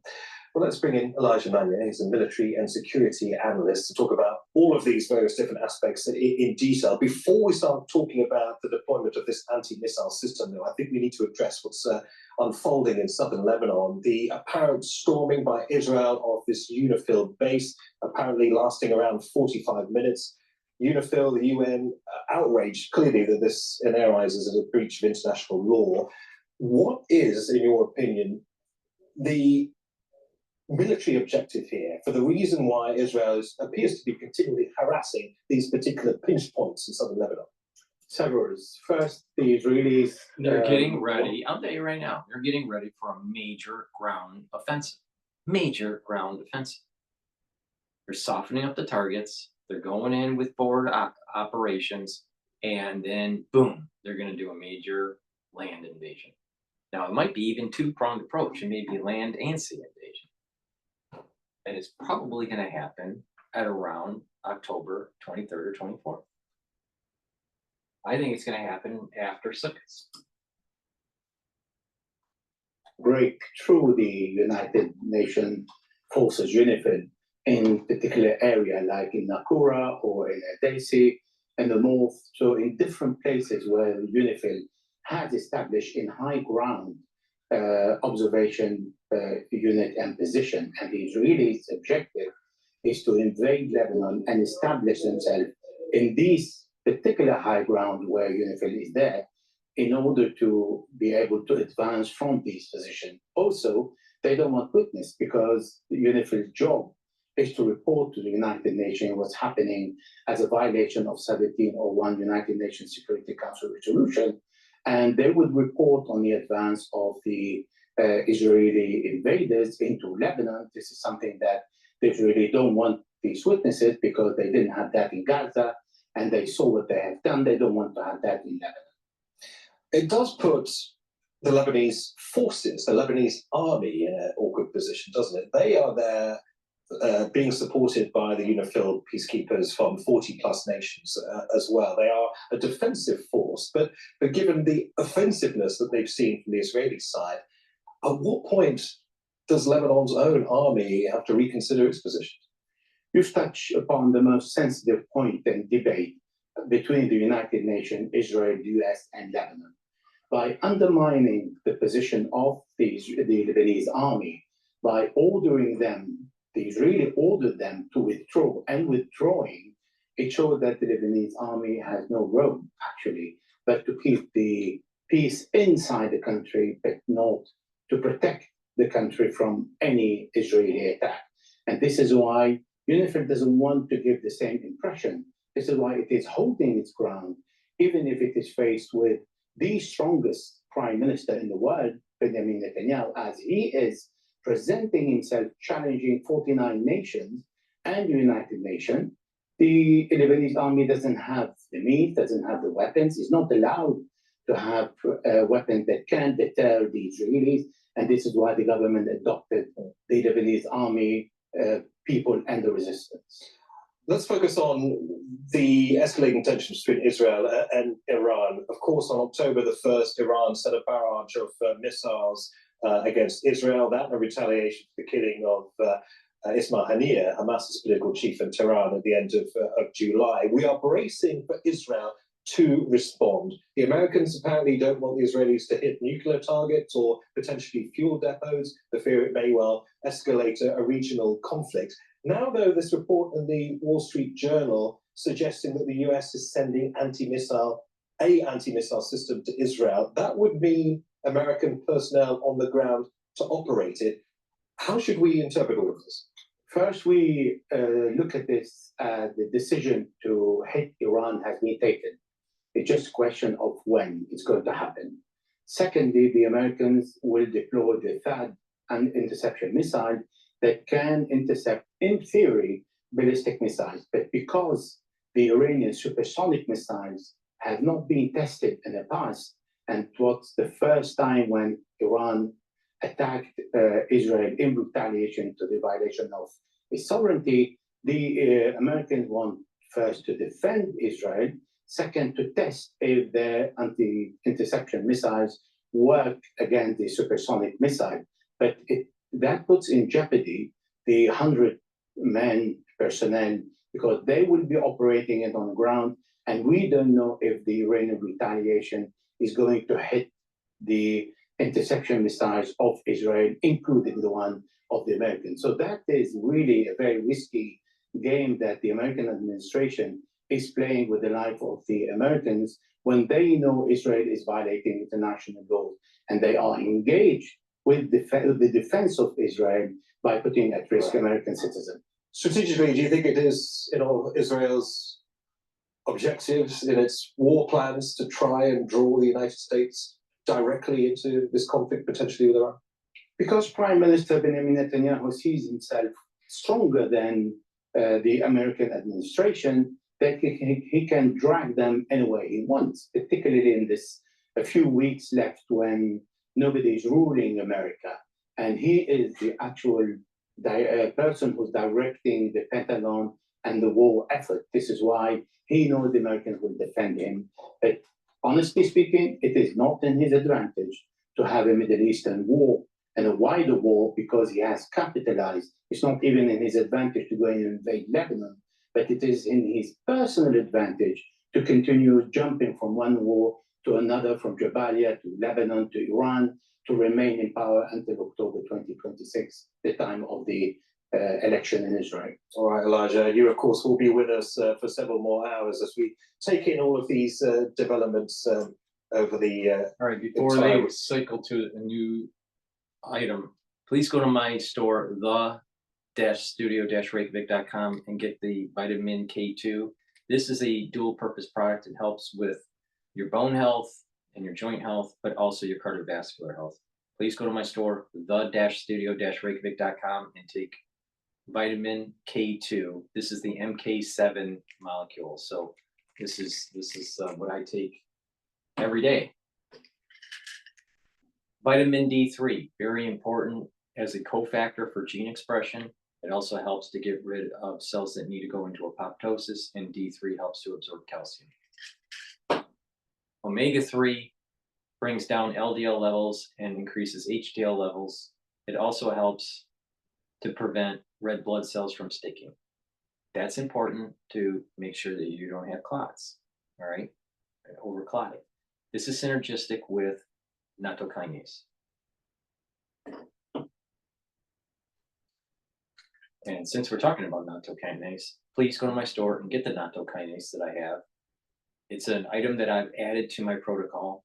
I take it every day. Why? It helps with cardiovascular health. It brings down LDL levels. It raises HDL levels. It's synergistic with omega-3. And it will help to break up clots because it's fibrinolytic. So please go to my store and take natto kinase to improve your cardiovascular health.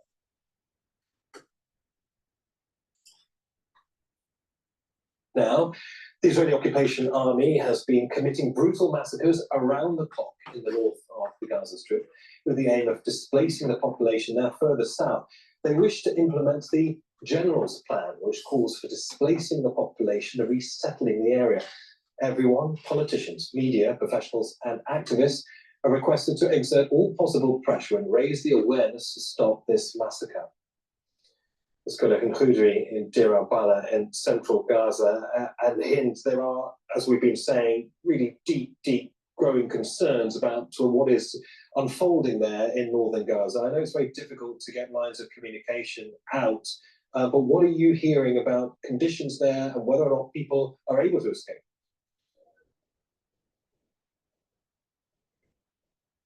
Well, the conditions are very dire. Palestinians have been under a ground invasion for the 9th consecutive day today. We're talking about continuous artillery shelling, continuous airstrikes, Israeli surveillance drones, and also Israeli quadcopters.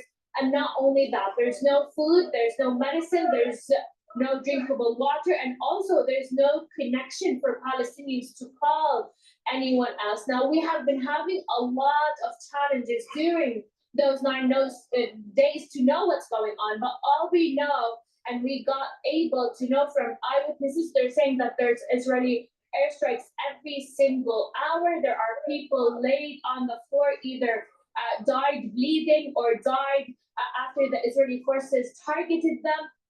And according to the ICRC and the PCRS, they said that they have been overwhelmed from calls from different people across the North Gaza Strip asking for protection, asking for evacuation, asking for food, and also asking for water. Can you imagine how people who already have been witnessing disastrous situation because there has been a complete blockade on the north of Gaza Strip, and now it's way worse because it's not only the blockade that is imposed, but it's also constant and continuous artillery and Israeli airstrikes. And those who are desperately trying to leave and escape this ongoing siege. I mean, there have been reports of Israeli quadcopters, drones being deliberately targeting these people as precisely they try to escape. And not only Israeli quadcopters and Israeli strikes, but also sandbags that are blocking neighborhoods and are unable to let people evacuate or escape. Actually, Israel failed to secure a path or a route for those Palestinians, despite or contrary of what they have been issuing evacuation orders and telling people that they have a safe passage. But what is on the ground that Palestinians are unable to evacuate, they either get killed or they get shot or there's no way out. And also, not only that, how would some people go with their children, with their elder people and evacuate under constant fire? So even if a family wants to go or wants to escape, they won't really have the opportunity to. And most of the Palestinian families in the north are saying that even if they evacuate, there's no guarantee that they will stay alive. And we're talking about several 100,000 people who are being forced out of that particular area at the moment, Hint. And many thanks for that, including in DrPaulCottrell in central Gaza. Still ahead on Al Jazeera, we report from the US state of Arizona, where undecided voters could help sway the presidential election. All right, so let's go to Fox. I am Sivan Solo at 8. This is dealing with Obama and the Harris campaign. So let's talk politics now, because the campaign hasn't stopped. If it's they're not talking about the hurricane, they're talking about the economy, what it's going to take to win. There's one thing that's pretty clear. No matter who you think you're going to vote for on election day, there's a sense on the Democratic side that they've lost momentum. The sugar high is done, and the interviews have not helped Kamala Harris. That all leads to why we saw Barack Obama yesterday. It's not a surprise to see the very talented and popular former president. What is a surprise is the anger he showed yesterday, the vigorous way he went after the former president, who could be the next president, and he was out and about. This is him. This is not the best audio, but here he is addressing young black men about what they see is a problem, and that is many are voting for Trump. Listen. We have not yet seen the same kinds of energy and turnout in all quarters of our neighborhoods and communities as we saw when I was running.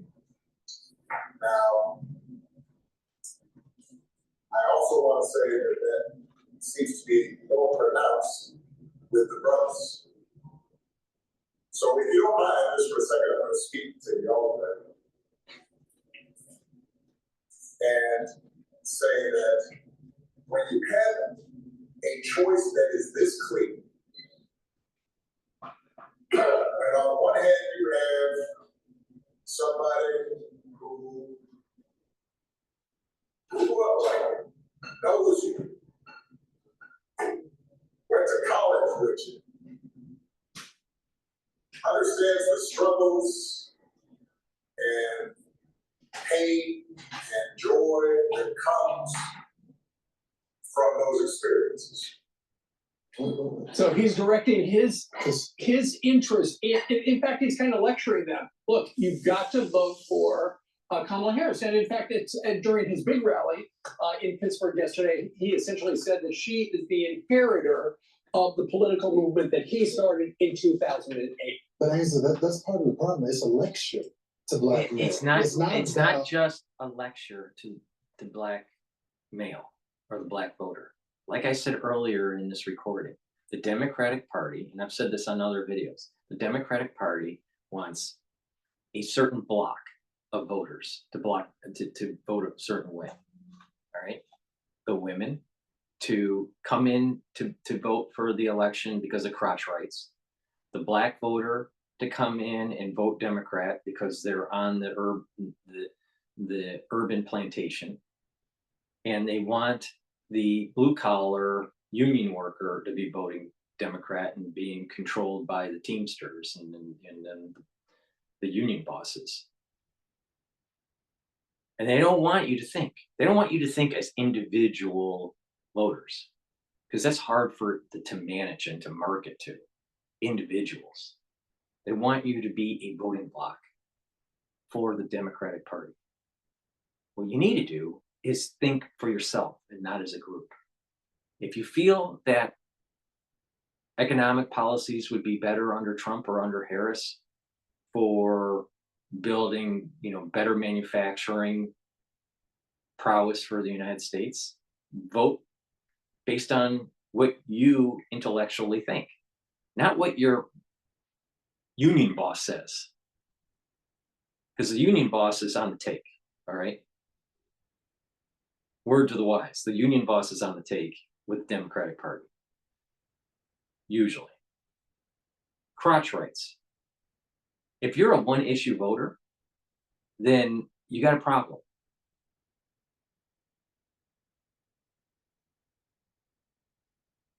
And with this whole urban plantation thing, blacks, you need to stop voting in Democrats that are destroying your cities. You've been voting Democrat for decades.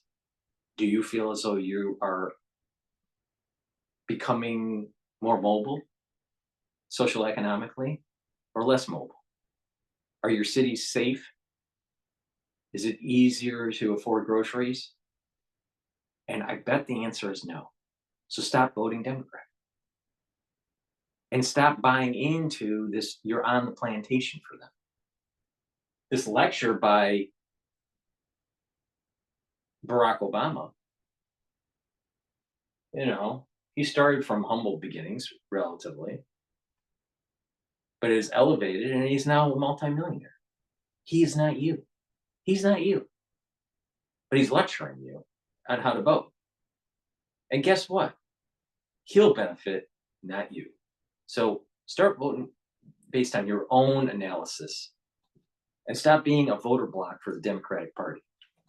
Because the Democratic Party doesn't care about you as a voter, as an individual black person. They care about you voting as a bloc.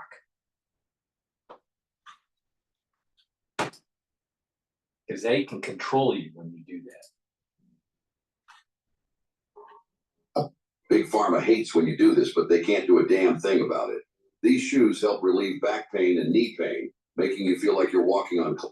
It's not about our economic circumstance. It's not about how we view the border and people taking the jobs that would traditionally go. I have a construction worker that I spoke to in a barbershop. We're going to play the series very soon in Detroit.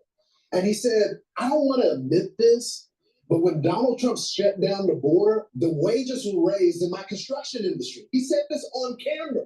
And he goes, on that issue alone, I had to give him a look. And so what former President Barack Obama is speaking to emotion. He's not speaking to the grievances of black men, which is why there is such a divide. And I'm sorry, he has a lot of swagger. He speaks candid. If you're black and you're female or male, have a list. What are your needs? What are your needs? Your personal needs. And how you really think the government can help you. Not pie in the sky, but realistically. And what you can do to help your situation also forward. You write that down and you look at the different candidates. Most likely you're going to pick Trump and not Harris. Start thinking for yourself and not as a voter bloc. Because they want you to stay on the urban plantation. The Democratic Party wants you to stay on the urban plantation and just vote based on what the party wants you to vote for. The same thing with women. They just want you to come for the election to make sure that you vote for your crotch rights every year. They don't want to solve the problem. They want it to be a continuous problem. Because the moment it's solved, they don't have power over you and your emotions. To the brothers, but that's not enough to get a lot of them to support Kamala Harris. And he says that Kamala Harris hasn't had the same kind of energy as we saw when I was running. He said that when I was running, which I agree with. We all saw that. We lived through it. But then he says, everyone has a choice that's so clean. It's not. You said it's not. It's not so clean. What is it that you think black men like about Donald Trump? Well, they want to take care of their families. And so It's about money. If even the people that don't necessarily like Trump's personality, everyone always says, well, I had more money in my pocket, right? The grocery store prices were low.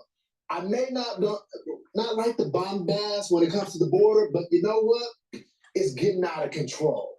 And those issues alone are enough to swing election. I'm not going to lie to you and say, hey, 80% of black men are going to vote for Donald Trump. But if 30 to 35% of black men switch their affiliation to the Republican Party, it's game over. And Hispanic men, it's a flat-footed tie. Hispanic community, it's within 8-9 points. And keep in mind, Bill Clinton won Hispanics between 20 and 30. Mitt Romney, who actually lived in Mexico for a while, lost it by, it only had 9% of the Hispanic vote. So it's certain things have certainly changed. Sometimes when you look at this, don't you wonder why it's even close? If you see the white working class vote is gone heavily too. He's got more union votes than any Republican ever had. I guess what he does not have is suburban white women, if we would continue to break it up by race and gender. He doesn't have that yet. But I thought Eddie Griffin said something interesting, and this story's on FoxNews.com. He's relatively an X-rated black comedian. He's very funny. Watch your language here. I know, please. It says, the black community, he goes, he offered a humorous argument that Trump has certain credentials the black community likes. He's got 3 baby mamas, 43 felony cases and counting. He's selling high-top tennis shoes like Michael Jordan, and he got shot like Tupac. He goes, I'm voting for him.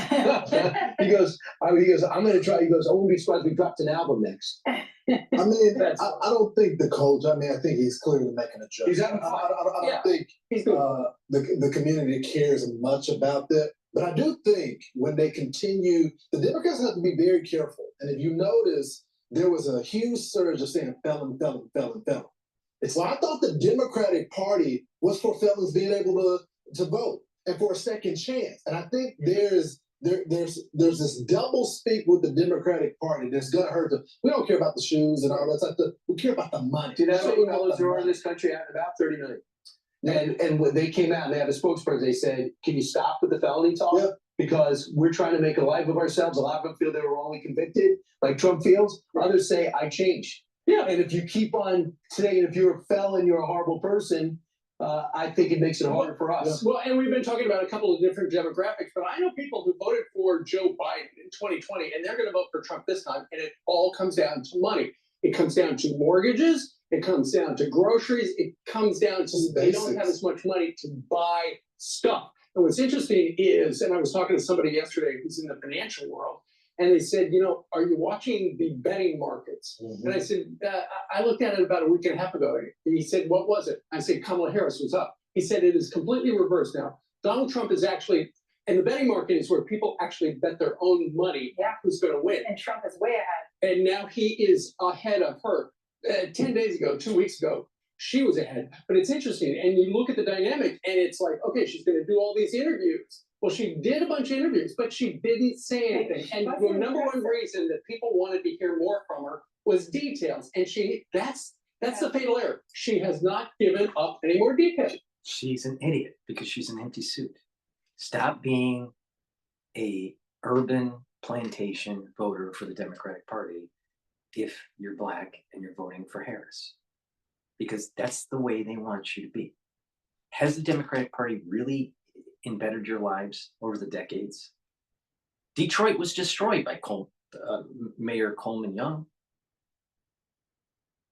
Many cities have been destroyed by the Democratic Party, being ruled by the Democratic Party. in the United States. I'm telling you, be an independent voter. Think about your own family situation and how it will better you. That's how you should vote, not as some sort of super block for the Democratic Party. And that's the reason why unions are not going to officially endorse any candidate, because the workers want Trump and the union bosses want Harris. You know, why do the union bosses want Harris? Because they're told to toe the line, because they're bought and paid for. Please go to my store, the-studio-reykjavik.com, and get the NAD Plus. I have added NAD Plus to my protocol. Why? It helps to boost up energy levels. It also helps with neuro health. And it is used to help with the DNA repair mechanism. All right, as we get older, we have DNA damage and our body can repair it most of the time. But as we get older, there's more of a buildup of it, so it's harder to repair. And then you get further damage and then problems with the cell. Sometimes it could even go cancerous. Depends on what is damaged. But damaged cells don't perform as well.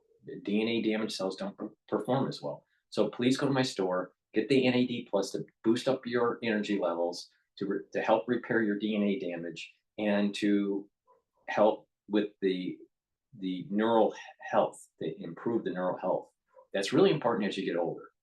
You know, so please go to my store and get the NAD Plus. I have added that to my personal protocol that I take every day. It's synergistic with ubiquinol and C60 and resveratrol. So please go to the store and get those products. And since we're talking about ubiquinol is something I've been taking for decades. Ubiquinol is the active form for CoQ10. CoQ10 helps to boost up energy levels, improve mitochondrial health. It's an antioxidant, and it helps with neural health. It's synergistic with NAD+. So these two together are synergistic. So you should stack them together if you want an added boost. But ubiquinol is something really important that you should be taking every day, especially when you're older, to maintain neural health. So please go to my store, the-studio-reykjavik.com, and get ubiquinol. Take it every day. Trust me, it's really going to improve your neural capability. So NAC, a supplement that I have been taking as a daily routine for my protocol. I take NAC to increase my glutathione levels. Now, why is that important? Glutathione is a very strong antioxidant. Now, there's many ways to soak up free radicals. There's different pathways. C60 is one pathway. It's one way to soak up free radicals. And NAC is another way to soak up free radicals. So you want to boost up your glutathione levels by taking NAC. Take this every day, all right? And it'll soak up those free radicals. It's synergistic with C60. The more free radicals that you soak up, the better off you're going to be, all right? In addition, it helps to detoxify your liver and your kidney, and it helps to reduce anxiety. So it puts you a little bit more into a parasympathetic mode. That's important because when you're in a sympathetic mode, your cortisol levels are higher and your inflammation's higher, and it weakens your immune system.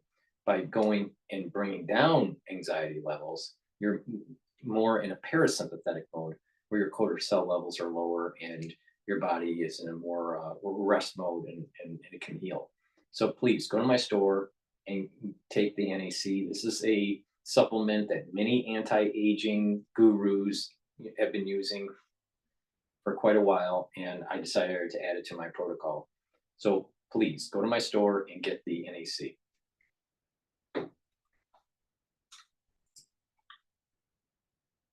Yeah, there was nothing, you know, and as a woman, I want a woman to be president one day, but I want the right woman. And I'm watching all these interviews with her, their softball interviews. You would think that's when she would shine. I was not impressed at all with anything she said. I don't like Tim Walz's idea that you can have an abortion in month 9. And I mean, denies it. if you're a parent, can you imagine getting rid of your baby when they're almost out of the womb and then he denies it? She won't answer the question in the debate. What is it? Is it 7 months? Is it 8 months? Is it 9 months? She won't answer the question. I understand women want to control their own bodies, but there need to be limits. The first few months, you know, maybe that's a conversation Republicans and Democrats can have. Like but I not- said, the first trimester, if you want to have an abortion, fine.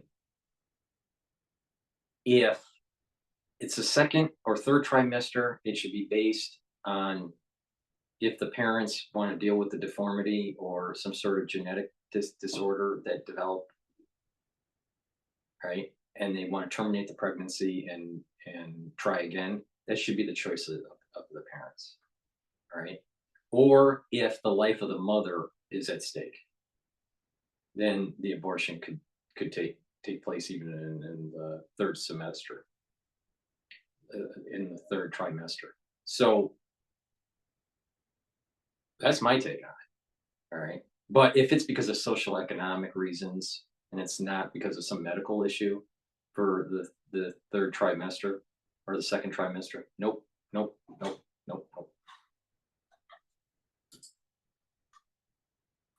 It's We just want more detail. Here's the Wall Street Journal. They say the likeness of being Kamala Harris. Even in the interviews, Harris has had a hard time saying anything beyond packaged platitudes. This may explain why the VP political momentum seems to have stalled.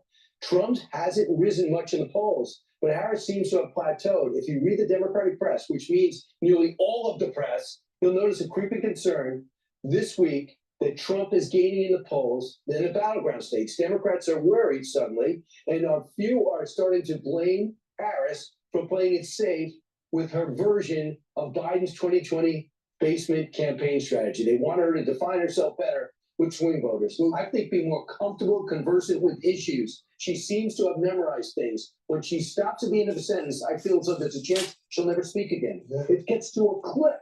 And you're like, what is next? And then when you have CBS 60 Minutes fixing your answers at your one contentious interview. It's media malpractice, honestly, the way they did that interview. There's no way they could do that. They need to explain. They have to explain. And if you don't believe it, it's not just the Wall Street Journal. If you look at Axios reporting and talking about the internals within the Kamala Harris campaign, it is out of control. They're worried about every single segment that used to be a healthy coalition for the Democratic Party. And I'll say the last thing. This whole accent thing that she keeps doing, what was she thinking with Univision to change her accent in front of every single different group? Then she had a Jamaican accent the other day when she was doing the late night show. All this bouncing back and forth. She's fake. She's fake. She's an empty suit and she's fake. That's why.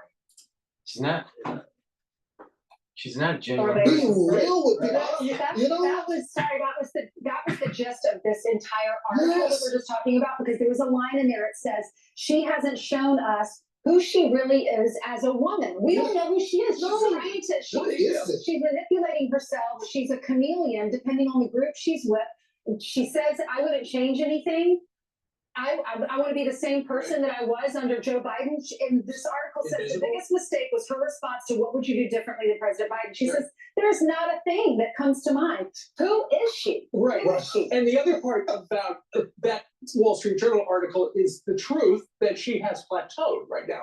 And that is why with, I believe, 26 days left before the election, that's why they're rolling out Barack Obama. That's why they're rolling out Bill Clinton. It's like, okay, they are both going to try to drag her across the finish line. And that's why Waltz is now doing all of these, like he's meeting with Michael Strahan on the field at one of the stadiums. He's talking to social media influencers and taking them pheasant hunting, so he looks like a man's man, doing a round table of local interviews to talk football and hunting with other local interviews. I know we have too many deer. Do we have too many pheasants too? Are we?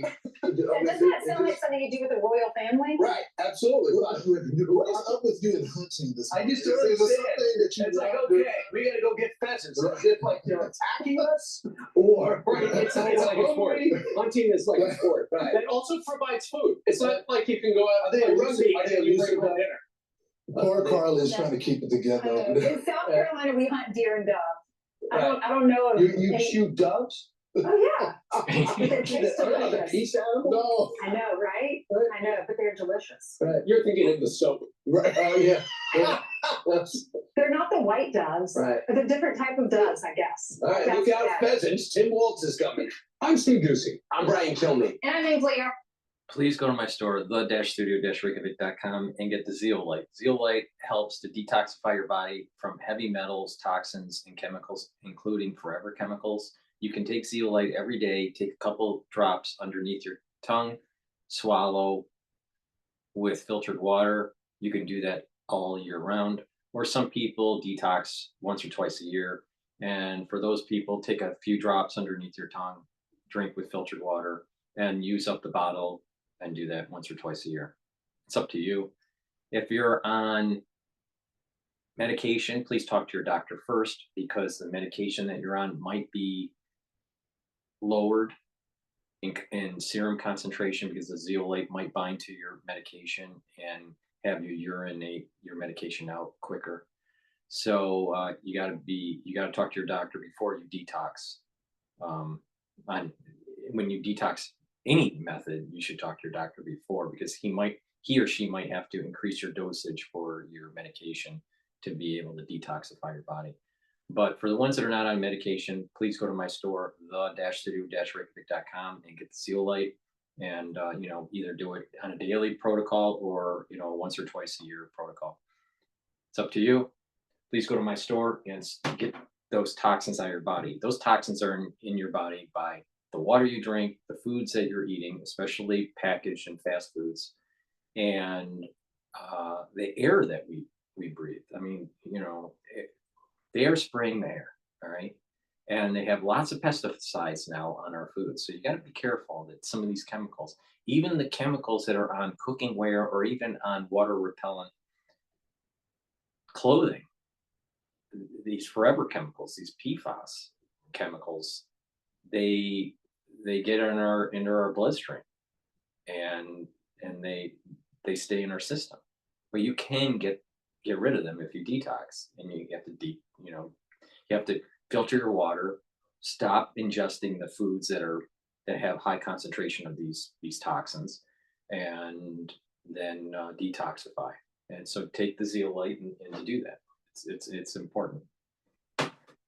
And what will happen is you'll notice that your endocrine system will start to work better. Your immune system will start to work better. Many people that have joint problems, when they take zeolite, the joint problems start to go away. So, please go to my store, the-studio-reykjavik.com. C60 is a very strong antioxidant, very potent, and it's synergistic with other antioxidants that I've talked about, like ubiquinol or resveratrol or NAD+.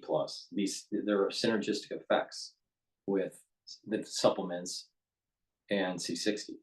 But C60 is a very strong antioxidant that will soak up free radicals and help your mitochondrial health, and that will mean that you'll have more energy, right? So your cells are performing better because it has less stress. You're slowing down the aging process. You have more energy, and through that, you're having a better endocrine system and a better immune system. Please go to my store, the-studio-reykjavik.com. I have it in C60 in extra virgin olive oil, coconut oil, or also in avocado oil, in a 2 ounce, a 4 ounce, and an 8 ounce configuration. Please go to the store and take C60 every day. Take a teaspoon of it a day. I use C60 every day.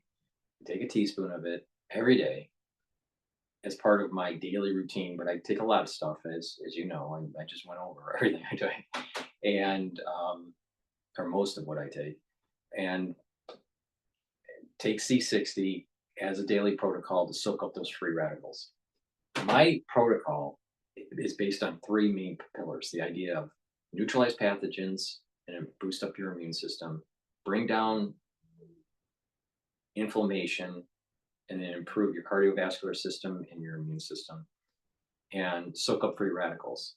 So you're slowing down the aging process and improving the cellular and tissue health.